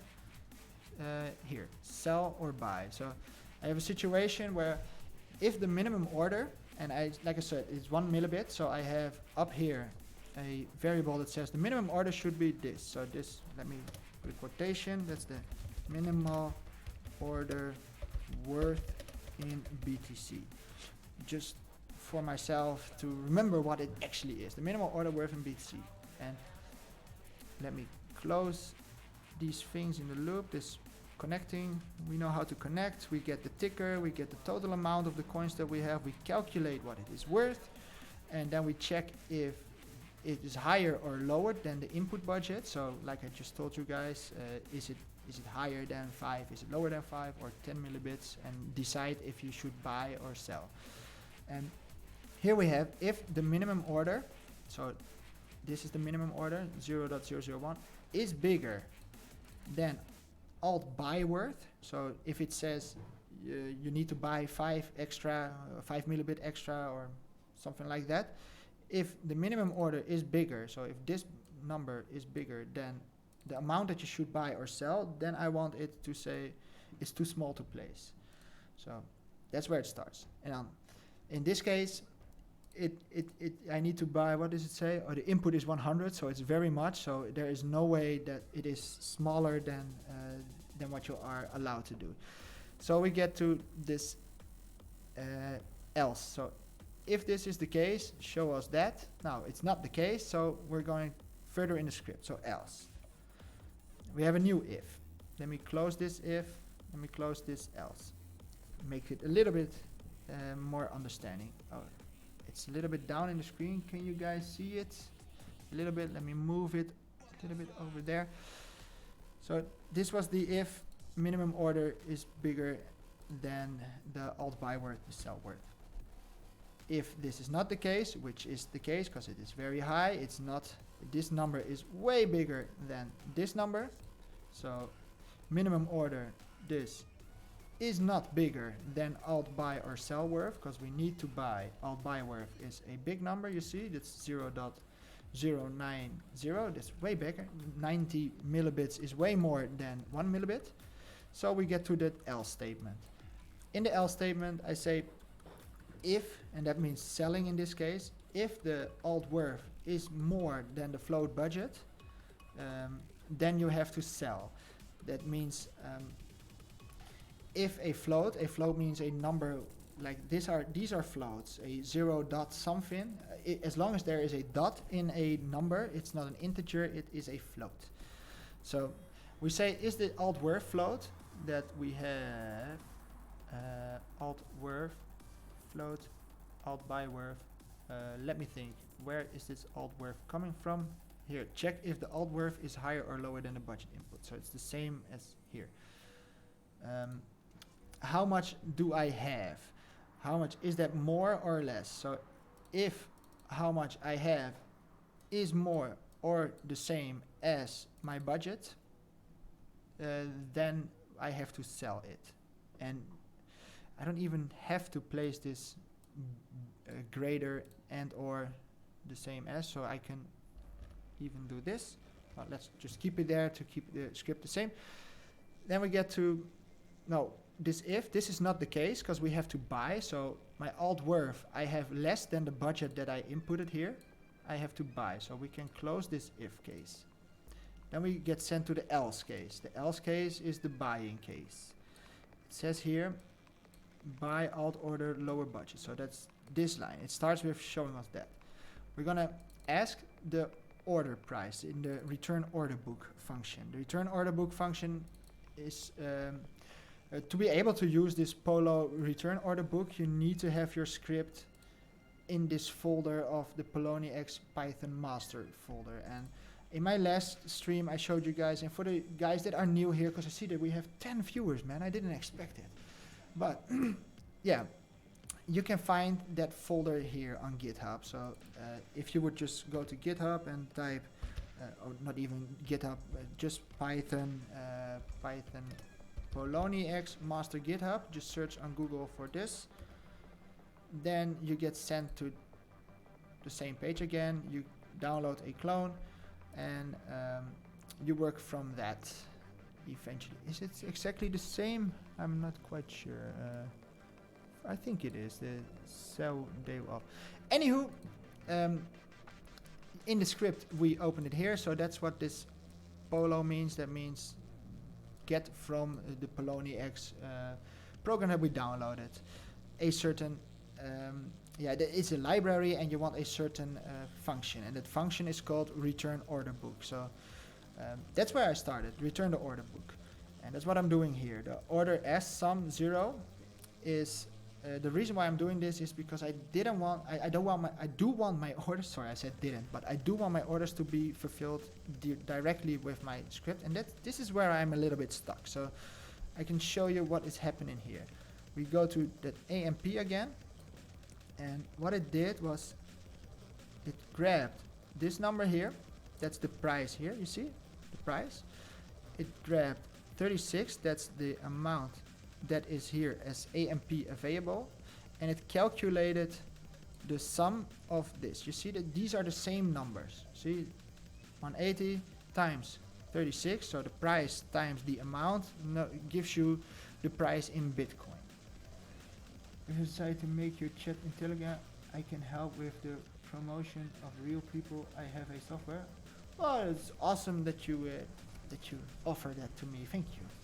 And we can get into that, but you can email me on the Bitcoin Daytrader channel at gmail.com. I always react on all emails, except if you are emailing me that you have a watch-only address and you need a private key, because I get those emails all the time, and some guys just won't learn that you cannot create a private key from an address, and especially not if there's already 100 million in that address. I get that question so many times, but if you have a legitimate good question, then I would definitely react and help, like all the time. And even if you are asking me for a private key, I usually do react, but sometimes I do forget. But yeah, what happened here? I made this sum. So I said, you see these numbers, this 0.4 here? If I would buy it at this price and I would want to buy a lot of the coins, then I would still have a order over there myself, which is not complete, and I have to wait for somebody else that wants to sell and wants to sell at the price that I want to buy. But I don't want that. I want it to happen right away. So I have to fulfill this order. Oh, sorry.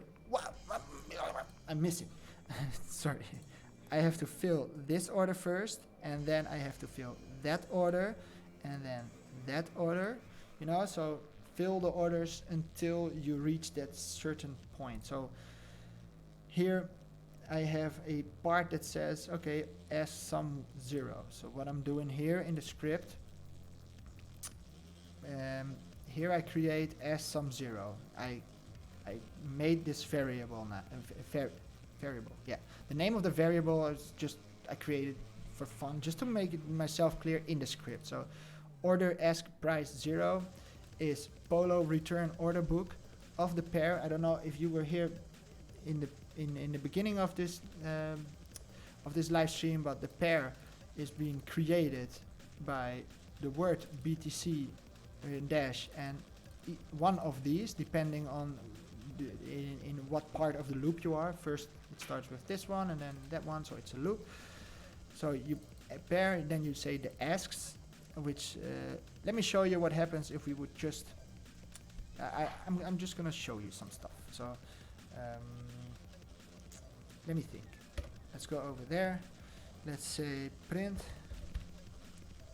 parentheses, and I just want to show us order ask price 0. So what I'm saying is show us everything that's in this variable. You see, same word. In this variable, we are asking Poloniex to return the order book, but we're gonna do that without the pair. And don't be scared what's gonna happen. It's gonna be scary. Well, it's not gonna be scary, but it's not gonna be fun, because my screen is gonna be full with information. And let's put this to 1, which means let's go from AMP number 0, counter 0, to number 1, Ardar. So I don't want it to go through the entire list and every time again return the order book, but let's see what's gonna happen now. So what I did was I don't give it the information what pair and what I actually want it to know, and then we get a result that looks like this. Terrible, you see? So this is the order book. And this is just the list. Oh man, you see how terrible this is? This is the list of all the coins. So you see, for instance, let's go up to the first coin that we are interested in. BTC AMP, the pair.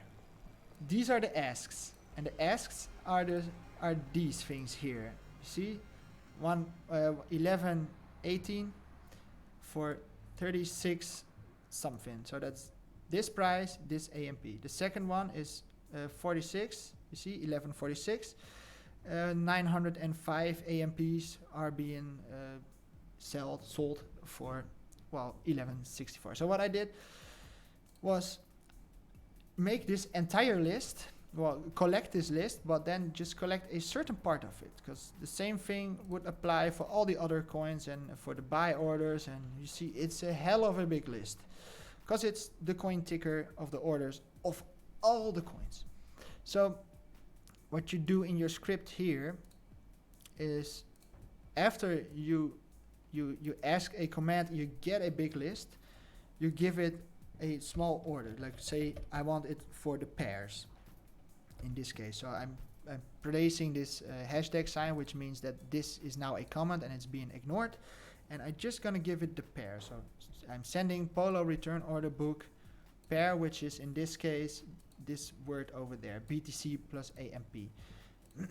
Save, oh, not save here, save this here, go over there and rerun it.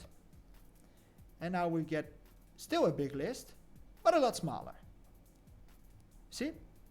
It's a lot smaller now. And we get a small error here, but we can just ignore it for the time being, because it is just, because it gets some errors here, because the order ask price here, it expects it to be a float, as you see, float and a float, because we want the order amount times the price to know exactly what the sum is of that orders that are already on the website.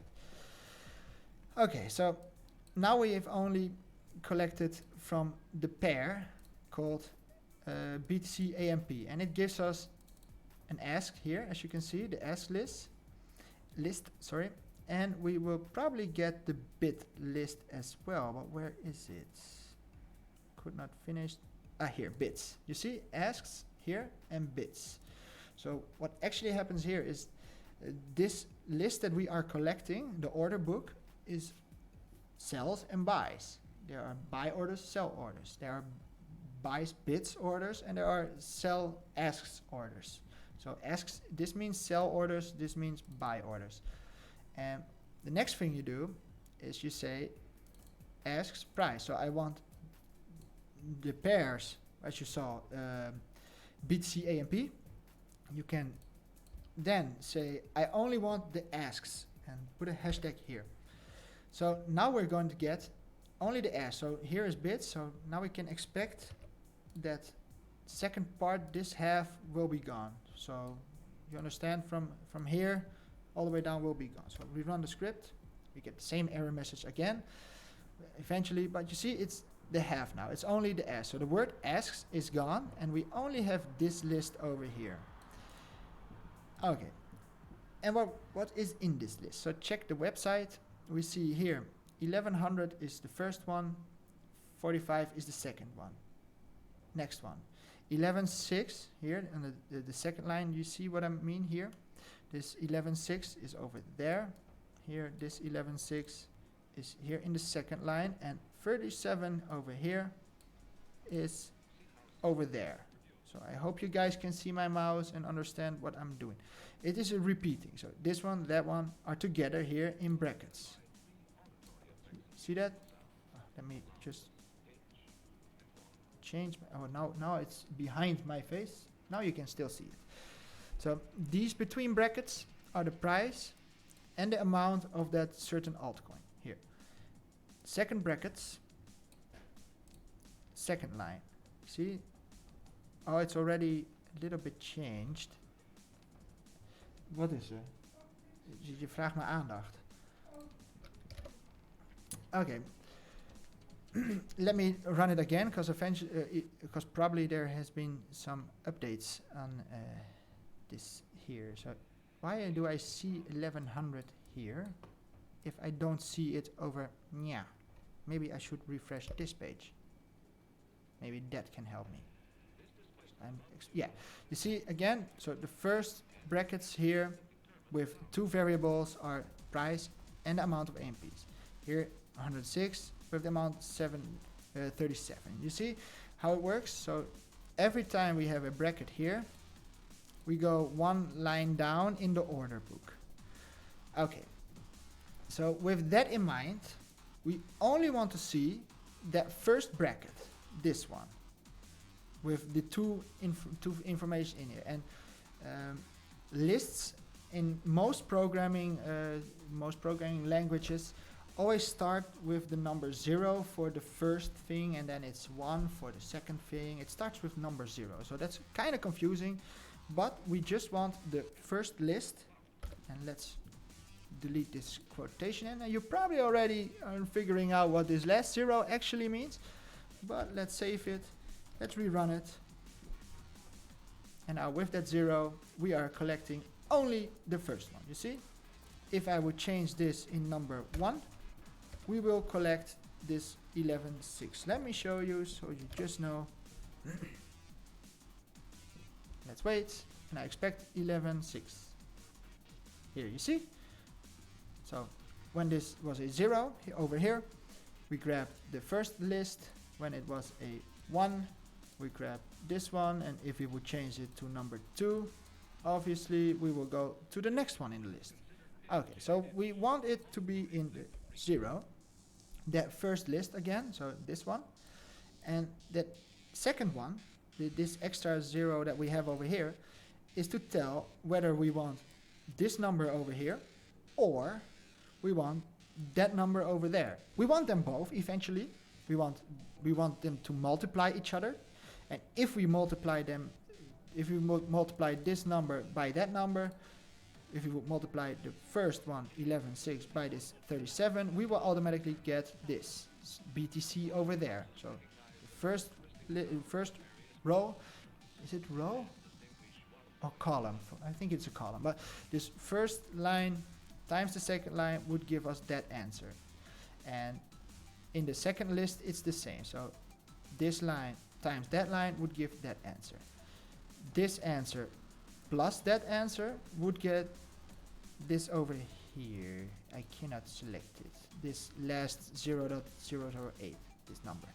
Okay, so you're probably like, okay, why are you talking about this? This is pretty boring. This is stupid. But we need it, because we need to use it to be able to know which orders we can fulfill. So let's save this script again. Is it still correct? 0, 0, 0, 1. So the second line, so this was the price. The amount would give us exactly the same question. Again, we're doing return order book. We want the pair, we want the asks, that list, and then we want the first one out of the list, and then we want that second thing within that small 2 bracket thing. So here we want, this is the zero, the small 0, and this second list is being asked by this number 1 over there. So that's the main idea. Do you get the logic that you need to use in programming? You need to think like a robot, I guess. I think that's why most of the programmers are a little bit roboty, but I'm not sure. All right, but let's rerun this script. Now we do get a float, a single number. You see, it's just a number now. And so it is able to do the calculation. So let me quit it. Stop. So I pressed Control C to stop the script, and we will get an error message because we stop it somewhere in the middle. But let's see what just happened. Now it made this number over here. That was, where did I write it? Here, print order as price. So that's this line here represents that number. And I said here, print, show us, and these are normal words. So here you see order as sum equals, and then I have this variable over here. So that's the same number, and you can see it here as well. This number is that number. And order as amount is that this part, that 37, you see, 37, and show us the total order as sum. So that's this calculation on top of here. This says grab amount, the first one, and grab the S price, you know that. So grab this here and just multiplicate it. So that's what this means. This is multiplication in mathematics. So it's just grab this number, do it times that number, and call it order as sum. The sum of it together. I don't even know. I think I shouldn't even call it a sum, because sum means that you do things plus. I could also call it order as multiplication, but I don't care. You can just change the name somewhere here, and as long as you change the name for all the same names, you know? Okay.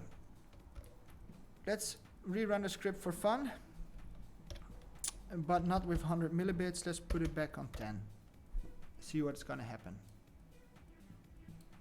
Buy order, sell order too small to fulfill. Yeah, because it needs less than 0.01. So this is a situation where we have here, if the minimum order here from the top here is more than what we need to buy, alt buy worth, that's this line, and as you see 0.0002 is less, so the case is this is not true. You see, if minimum order, this number is bigger, so this is not true. It's not the case if the minimum order is bigger than all buy worth or all sell worth, depending on the situation. So it's going to tell us no, buy or sell order too small to place. So that's a way of programming. Yeah. Okay, then let's rerun it again, but now on all the coins, and I'm just going to check what's going to happen. Put it on 10 millibits. I'm very curious what's going to happen.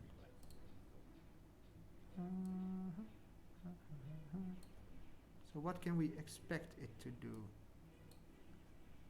Come on. Huh?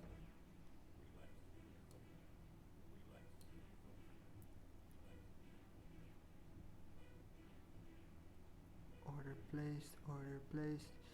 It's not actually placing the orders at the moment, because I haven't written the order place for everything. I have only written the order placement if it can be fit in the first line. So if the first one is smaller than the order, for instance in this case would that be, then it would just skip it and it would say order is placed, but in reality I want to do it by hand. So are we going to place this order? Here we have a mistake. Here's the mistake. Here's where I'm stuck in my script. It says here that the sell worth is very small. This means 0.00001 Bitcoin. So that's not much. It should not buy this. It should not even ask me to buy it. It should now tell me that the buy or sell is too small to place. So there is something going wrong in my script. If it if it goes through a buying part, if it would say, oh, it is bought. How much? All buy worth. Let's do it. Yes. And it is burst. So did I buy burst? Did something happen?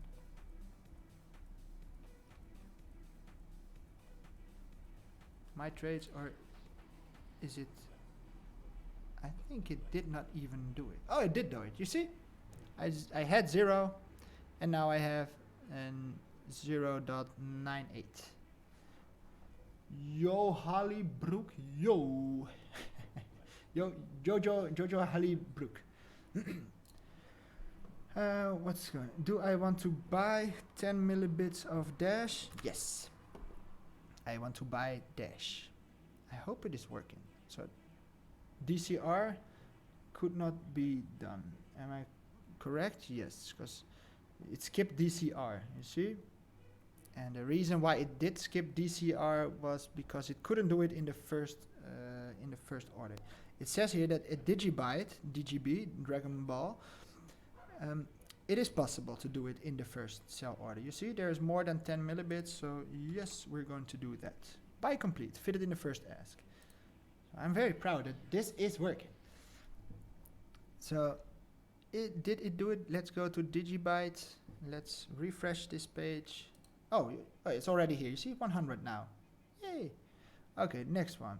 Dogecoin. Do you want to buy Dogecoin? Dogecoin has been doing great and then doing terrible in the last days. But let's buy 6.8. Am I right? It's, oh, no, I can't calculate, you guys. You see, it's 5.7 millibits. But yeah, let's buy it.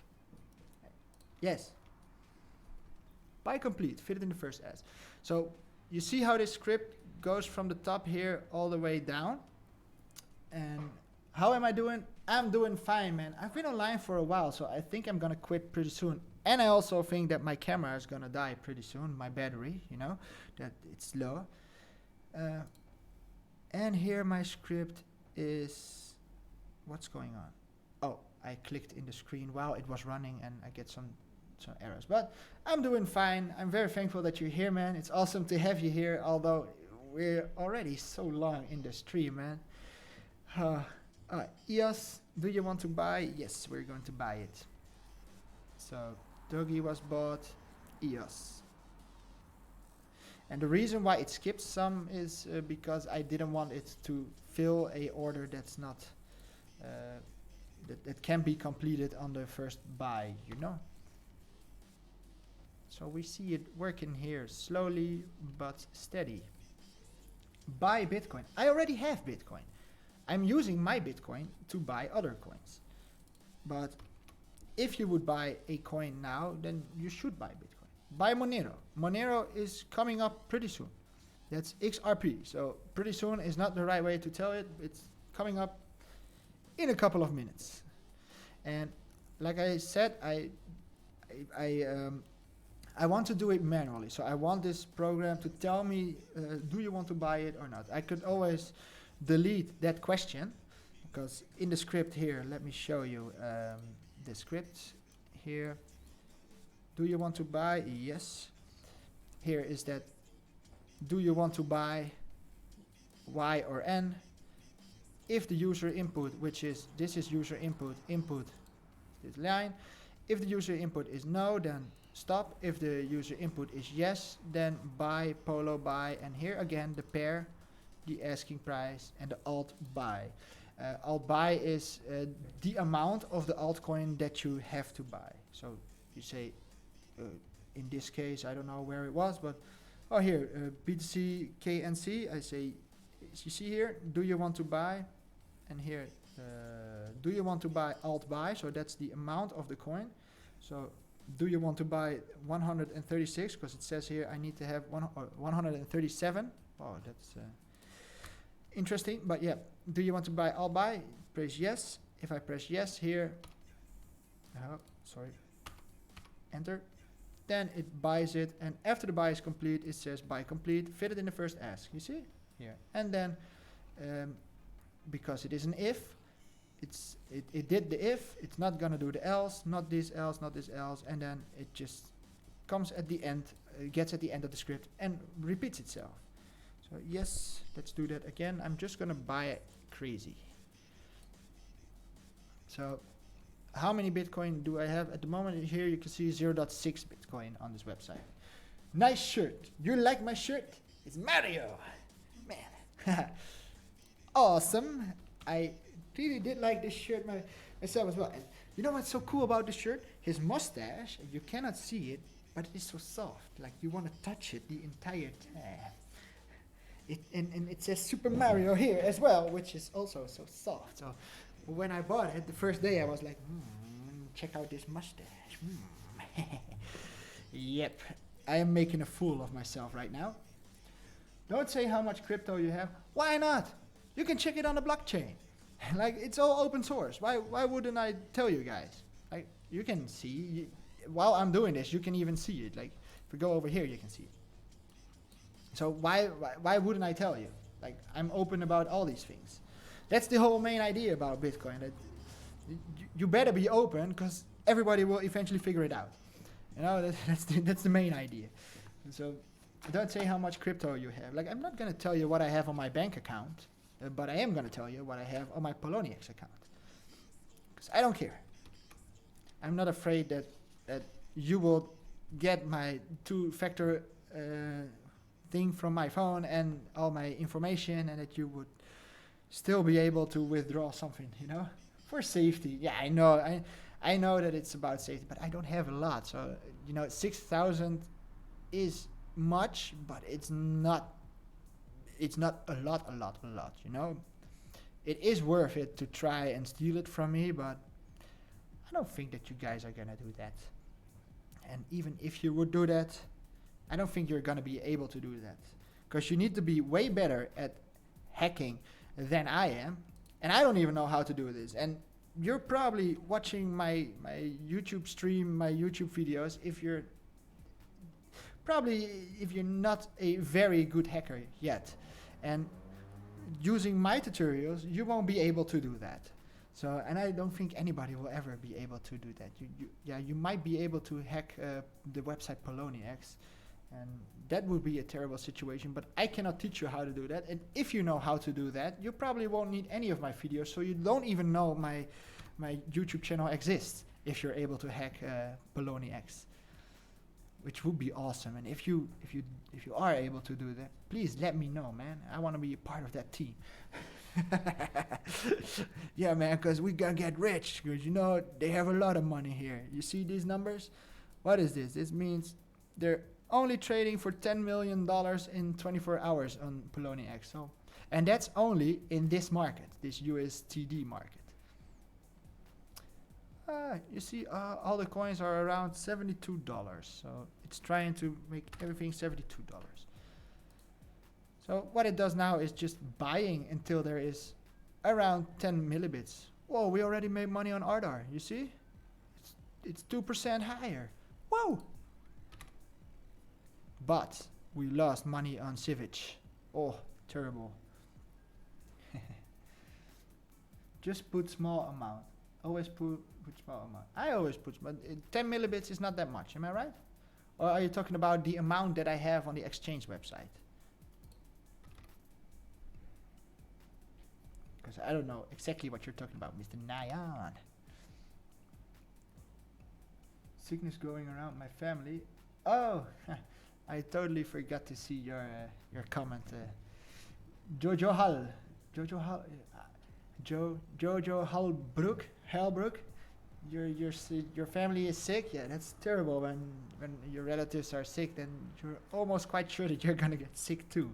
Oh man, I always hate it when people around me are sick. We're almost at Monero. So, Nyan, why are you such a fan of only Monero? Because I always hear you talking about Monero, I hear you talking about Dogecoin, and that's just it. Like, I think that Monero is just another coin like the rest. We are at Monero, am I right? Oh, XCP, no, that's not Monero. So what is it about Monero that makes you so enthusiastic about that coin? I'm just curious, because I am curious. I'm excited about most of the coins, not coins in particular. Like, you hear me a lot about Dogecoin, and the reason why I talk about Dogecoin is because it's just so funny, you know. And I was one of the lucky guys that was in the mining scene of. Well, I didn't mine it myself, but a friend of mine was mining Dogecoin when they released the coin that same day. So that's why I was so happy about the coin, and it is very fast. If I would send you, then you would have it very quickly. But the same principle applies for Litecoin and other coins. So it doesn't matter.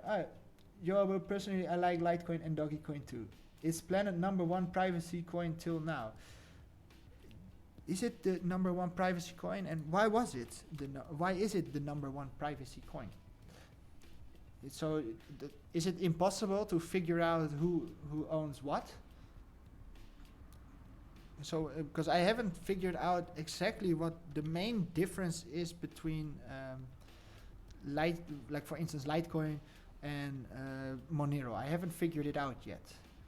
So and I do care about my privacy, but at the same time I've given up on it a little bit, to be honest. Like, I cared a lot about it.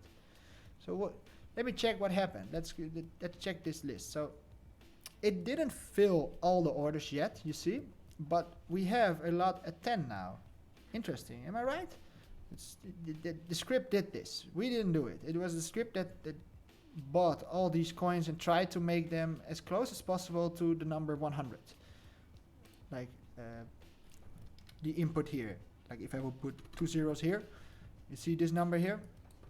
it tried to make it all every coin at that BTC value. So it figured out how much it should buy and at what price. And the only moments that it didn't buy it was because of the reason that it couldn't fill the order first try.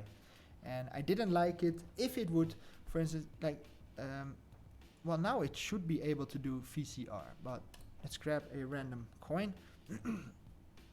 So I'm still working on that part of the script that, for instance, here, this number is smaller than what I want him to buy. I want him to buy 10 millibits, so that means 7 millibit more. This is 3 millibit. And so it needs to check out the second one as well. So I need to buy the first one and this second list. So then I'm able to buy the 10 millibits. So if I would click this one here, 85227, so you click on it. I say here, not 0 dot. You see 0 dot. I'm pointing at my screen like you can see what I'm doing.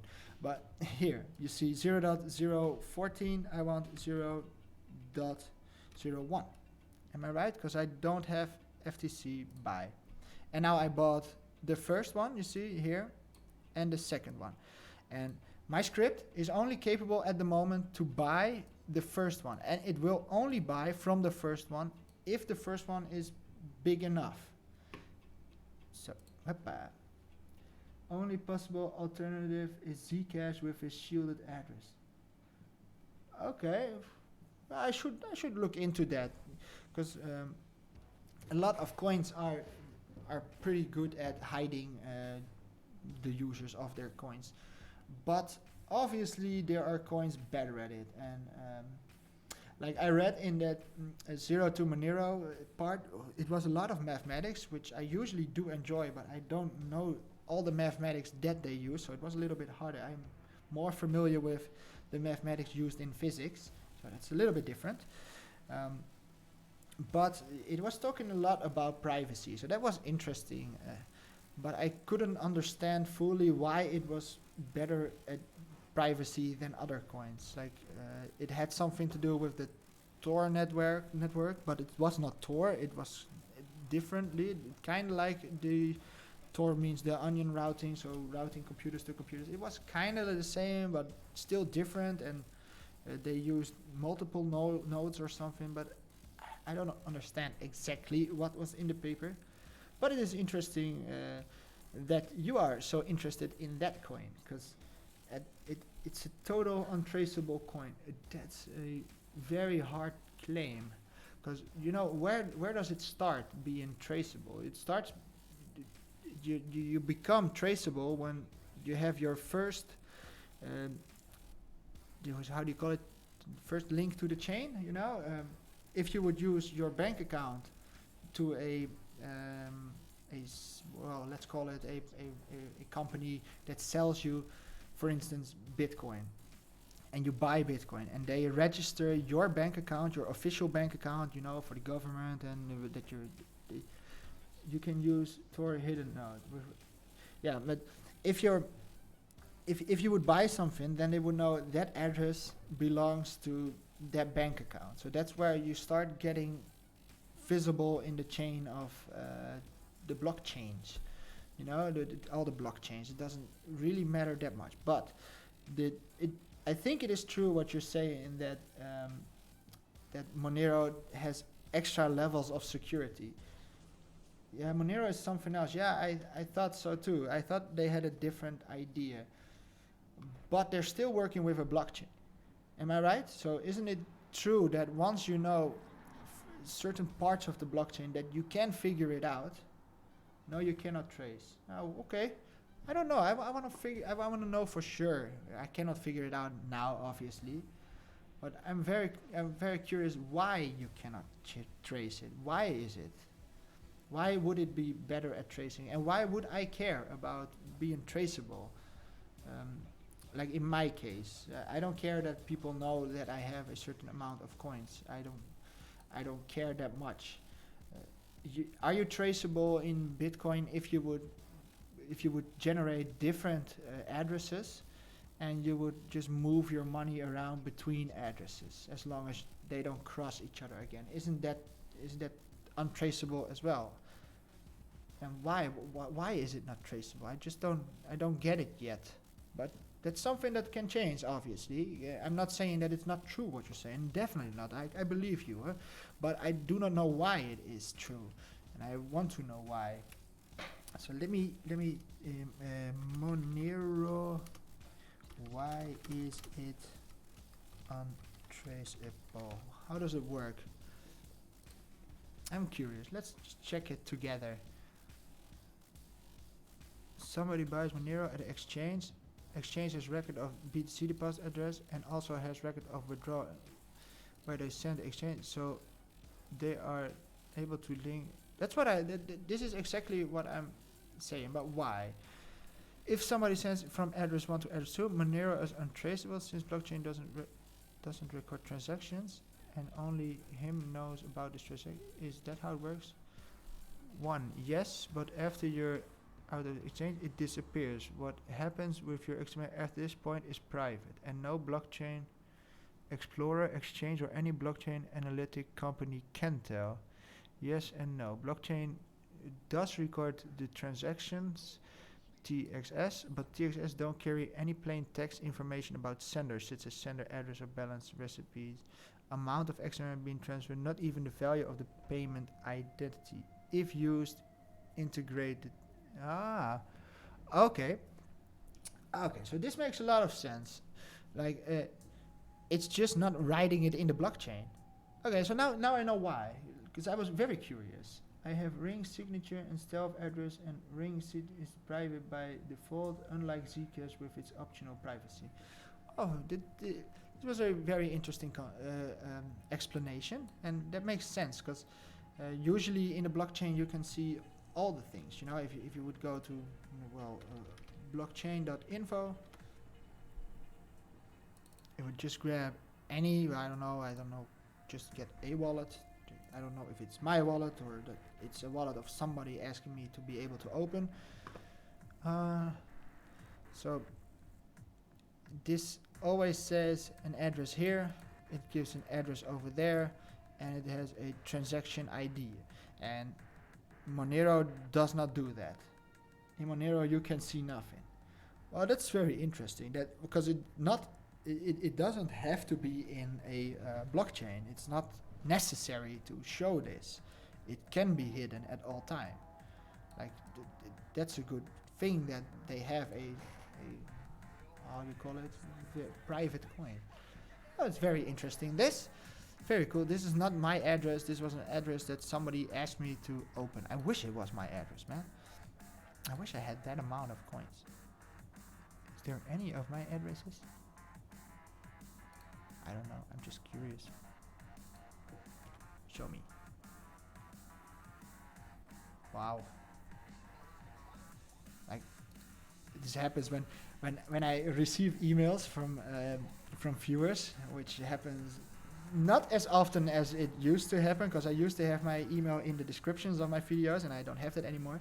But they would ask me like, can you give me the private key of this address? And then I would search for that address, and then I see, well, this amount, for instance. And I'm like, yo, how can you claim to be the owner of that coin? I don't even have a single fraction of BTC, so it's cool. Are you trying to set up a trading bot? GTA Wealth Club. Yeah, man, I am. And as a matter of fact, I am going offline in a couple of minutes, because I've been online for almost 3 hours now, so I expect my camera to shut down any minute. Well, not yet. As you can see here, the power is... can you still see me? Yeah. The power is halfway there, but I know from experience that within like a half an hour or something more, it will go offline. And I have to eat dinner pretty soon. So, damn, good job though, bro. So yeah, my script, what it does, what I did create, it is able to check on Poloniex, the website that I'm using most of the time for my trading. I'm not yet back into the day trading game, but I know that a lot of you guys are waiting for it.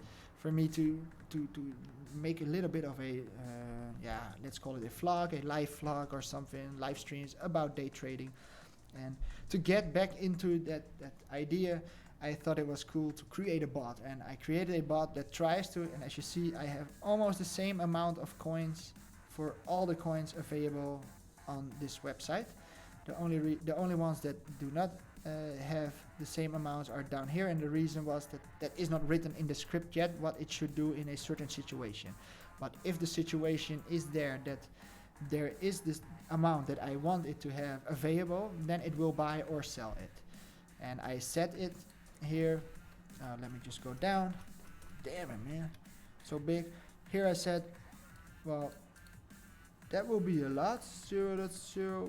Let's say I set it on this number. So let's just copy the entire number. You see this number here?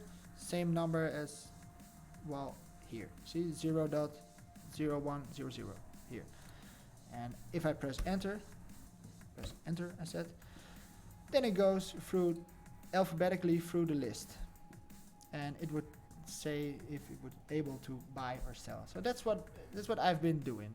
And the reason why I did this is because before I did daily after dinner, I got to Poloniex and I sold everything that was over 100 here, and I bought everything that was lower than 100 and tried to make it back to 100. So I had to do that all by myself, grabbing a calculator and well, maybe not a calculator. You don't need a calculator if you want to go back to 100, but sometimes I want to go to 40 or something. Here, do you want to buy? Yes.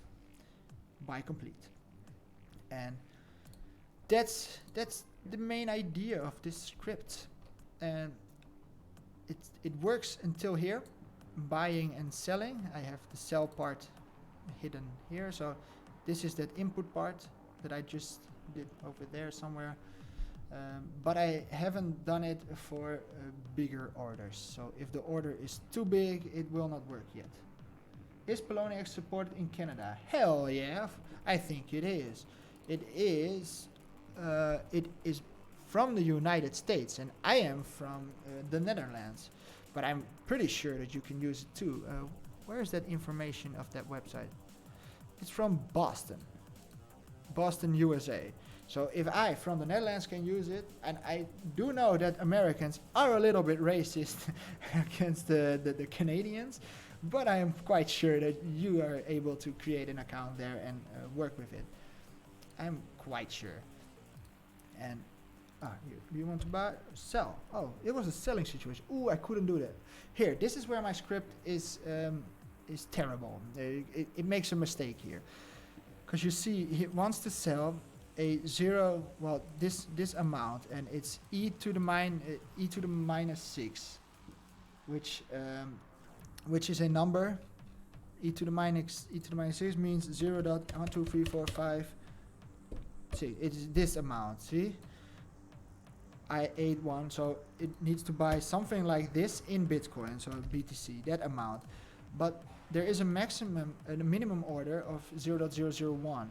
And for some reason, I don't know why, I have it written here, like if the minimum order is bigger than what you need to buy or sell, then you give this warning. Like, you don't have to do it. It says it all the time. You don't have to. You see here, this is 0.5. And then it works. And up here it works. You see, it's too small. So here it's 0.0001. So it's not that number.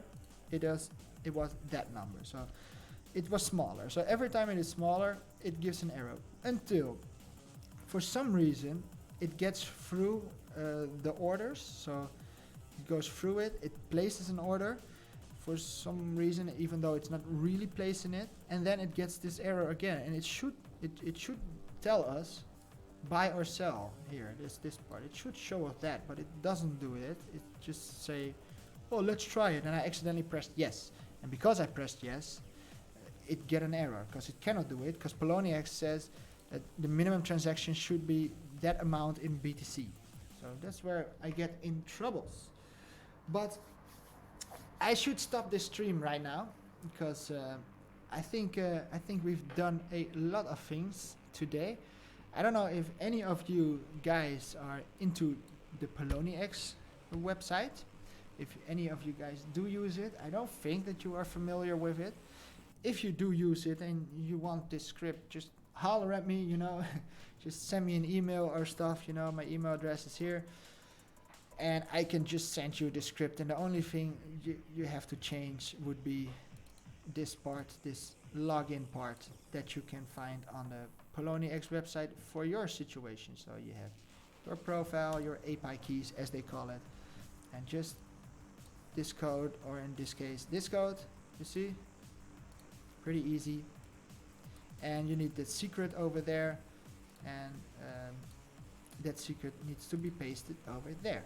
And the combination of the two gives you the possibility to trade on the websites. Next time try BISC and Komodo decentralized exchange. Didn't you told me about that BISC, am I right? That was an interesting trading platform. But the reason why I am such a fan of Poloniex, and I should tell you that, is that because of this volume. You see this number? There's 2,800 Bitcoin being traded, almost 2,900 Bitcoin being traded on a daily basis. So you can make money off arbitrary, as they call it, from different exchanges. They have different prices and then just move around between exchanges. But this is a big exchange with a lot of volume, which means that the prices are pretty correct, you know, because there's a lot of volume, so there are a lot of people buying and selling, so it is a very reasonable price.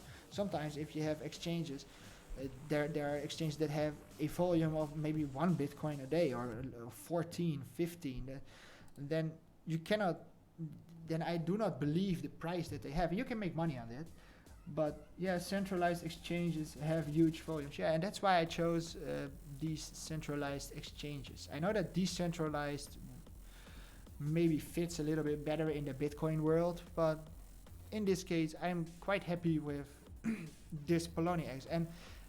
And my voice, man, it's gone.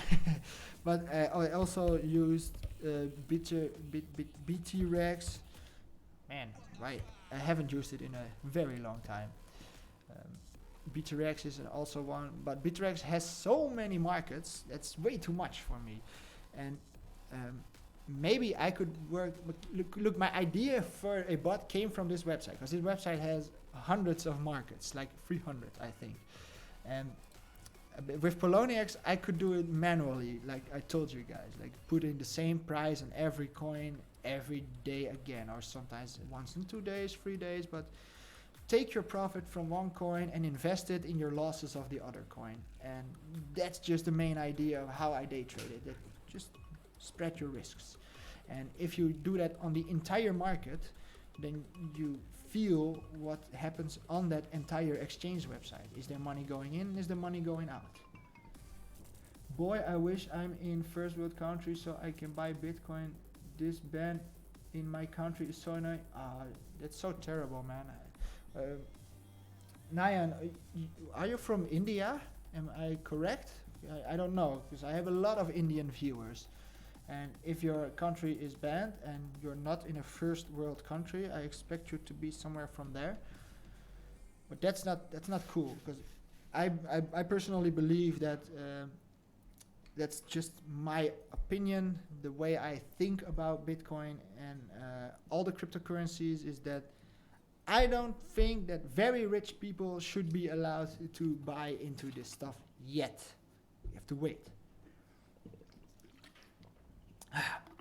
Because the prices of a coin are being generated by the amount of asks that you have. You know, it's how do you call it? It's well, you know how basic economics works. So I think Bitcoin should be for everyone as well, Mr. GTA Wealth Club. But I think that it is very important that us, and I call us, even though I am at the lowest class in my country, I am way below the average here. I'm still very grateful for that, and I know that I am very privileged in where I live. the government is so scared. But what I believe is that I think that all the as they call it, second, third world countries, they are growing on the internet pretty fast, you know? Like you see that India is getting on the internet. Well, we already have China on the internet, and Africa is getting on the internet. And a lot of these countries even skip computers and go straight to mobile phones and internet. And I think that those people that have very weak currencies should change their currency in a cryptocurrency. And after that, all the humans in those countries use the coins, then I think that our first world countries' institutional money should be pushed into the cryptocurrencies, which evens it out a little bit, makes the richer less rich and make the poorer a lot richer. That's what I believe, and I think that that's the main thought behind changing currencies. It happened before in the Roman period, you know, that instead of going to Bitcoin or to something else, they got to gold. So I think that if you look at bankers, the highest bankers, and I am from the country that rules banking, I think they are quite sure here in the Netherlands that they know what they're doing, and that they actually want that to happen, to redistribute wealth. And the only way to do that is to have institutionalized money, you know, from big companies, not yet in the cryptocurrency, and only enter it when all the poor people are already in the coin. So that once that coin goes to the moon, that everybody would profit from it, and except for the rich big multinationals. That's what I believe. That's just what I think that should happen and what I believe in. I don't know about you guys, if you are agreeing to that idea or that you think it is a stupid idea, but that's just how I saw Bitcoin growing in the last couple of years. And there are these peaks in the graphs, and that only happens because of greed. So if you wouldn't have the greed that we have nowadays, well, even though today it's a little bit less, but if you just look at this screen here, all these peaks, like that's just greed. That's not real value, but it has a trend, the cryptocurrency, a growing trend, and everybody picks up on a growing trend until it goes exponentially, and then everybody gets scared, and then everybody is saying it is a bad thing, cryptocurrencies, and then all of a sudden that standard growing of value will continue. And rich people that wants to get richer shouldn't get into cryptocurrencies yet. They should be the last one to even think about it. So I don't know. I just wanted to share that with you guys as a final thought of mine on this live stream. And don't worry, I got some BCH and Doggy from someone, tiny amount. Well, I'm very happy that you got something, but aren't you able to buy it? Like, don't you know how to get it yourself? That's terrible that you can't find a place to buy it, an exchange place or something, because you should invest in mining something. If you live in a third world country or a country where electricity is cheap, then you should definitely try it, the mining and stuff like that.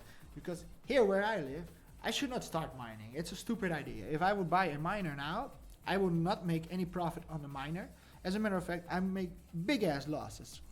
Not only on the electricity bill that is higher than the coins that I get, but also on a machine that I have to buy for a lot of money that does not make money. So that's double losses. But if I would live in another country, like I've been talking to my father about this idea. My father is from Lebanon, you know, Iraq, Israel, Syria, Lebanon, country over there, and electricity is a lot cheaper over there. So I was like, can we start a mining farm over there? Because we cannot do it over here, because here we would lose a lot of money, but over there we might be able to do it. But I haven't been in that country for years, so I don't even know the language. So I need my dad to help me out. Yeah, but I hope you guys did enjoy it today. I have to go. Let me change my screen, because I haven't been doing anything on that other screen, so you can see my happy face for the last time. Not the last time, but the last time today.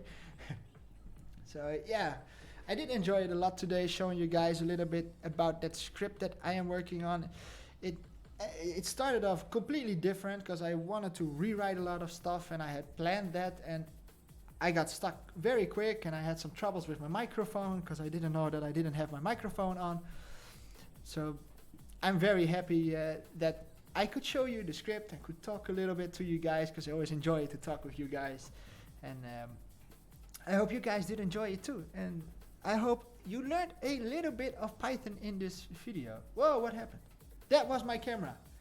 Did you see, you guys? I told you, you had a little bit less of my face. And I'm still looking at my camera at the moment, but you can't see me anymore. So let me change it to a normal screen. My battery is gone. So, oh, that was good timing. Am I right? I didn't know it, but I told you guys that my battery would go off. Like, here, let me show you. Here you see it. Battery is low.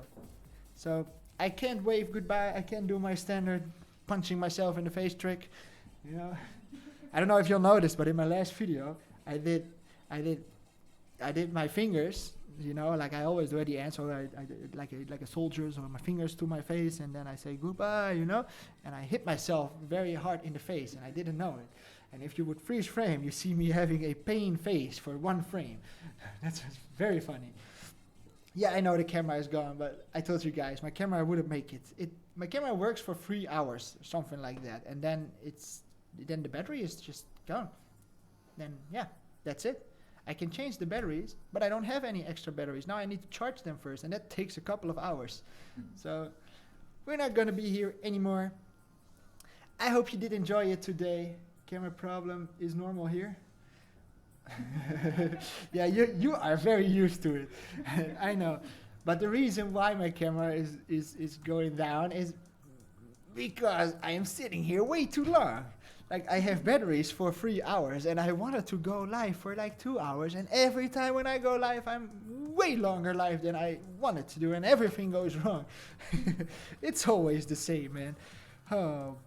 And now I should check back my last live stream, this live stream, I'm sorry, because at the beginning I made so many errors, and then I switched screen, and then my microphone was gone. So I have no idea if I could even do it, because you know, like I usually start my live streams like right away. You know, like I started and I say, yo, hi everybody, welcome back to the live stream, blah blah blah, and I don't know if that's still in the video or not, but I will edit it afterwards. I hope you guys did enjoy it today, and I hope you're getting used to my camera problems, that it's normal on my channel, and these things, one day I will fix it, because I'm not using a webcam, I'm using a DSLR camera, and those Canon cameras, they just take a lot of electricity, and I know that there are adapters, and I will buy one in a couple of months, weeks, I don't know, because they're pretty expensive, like $100 or something, and I don't like spending $100 because I spend a lot of stuff on my setup that we have here, and I don't want to spend more because it's just still fun, this what we're doing here together, you know, you guys. We're not making millions here yet. Yeah, I'm saying yet like I'm convinced that I'm gonna make millions, but in reality, no way. But I gotta keep on having that hope, man. I gotta hope for more money. No, that, yeah, what? I have a dream, yeah, exactly. I have a dream. You gotta keep on dreaming. Maybe this bot will help me out. No, the only thing that this bot will do is just save me sometimes. And in hindsight, as they call it, like if I look back on it, it's probably be a lot more time that I invest in learning how to write Python and making this script and figuring it all out than the time that I would save going to the market myself, because I still have to open command, I still have to fill in some things, and the programming, man, it takes hours. You can buy Bitcoin and Monero and be rich in 10 years. Yeah, my main idea, my philosophy ever since that I knew of Bitcoin and those explosive growth of prices, my philosophy was I need to have one Bitcoin and save it somewhere safe. So I bought 2.5 Bitcoins, I locked it, I forgot the password on purpose, and then I needed money, I cracked it again, I sold my coins, and now I don't have that much anymore. But as long as you have one Bitcoin, save it. Like you have a private key, and you write that private key down, send it to a safe place somewhere, like literally a safe in a bank or something, or somewhere else, encrypt it for yourself, like do a basic encryption on the private key, like every letter or number, change it by one, like something simple as that, but just simple enough that others won't know what you did. Tattoo it on your body, but keep that 1 Bitcoin there and have it as your how did we call it again? No, not my savings, as retirement funds. Yeah, that's what it should be. Saving for retirement. So that's how I always saw it. That's my retirement. Yeah. You need to have a tiny fraction, and I need to have some tiny fraction of BTC. Oh, I hope you can get it soon. I really do hope so. Hope so, because it's very. First goal is $10. You will get it soon. I'm pretty sure about it. And yeah, just email me, you know. And it was awesome to have you guys here. It was very cool. I did enjoy it today. I did enjoy you having you around here. And I will see you guys in the next live stream or next video. It just depends. You won't see me now because I'm still looking at my camera, man. I just keep on talking to the camera because I for me there's no difference. Like I can't see the difference. I just see my lens, and that's just how it is. But yeah, I hope you guys did enjoy it. I am going to shut down now, and I will see you guys in the next live stream or video. Goodbye, everybody. I'm waving to nobody. Man, it's so annoying that my camera is off now. I wanted to end it just before it would go off. I just wanted to do it in time, but I couldn't do it. We're 10 minutes too late. Bye-bye. Yeah, bye-bye, Mr. Nyan, and bye-bye everybody else that's in the live stream, in the chat box, in the everywhere. I did enjoy it. And see you guys next time. Goodbye. And the live stream.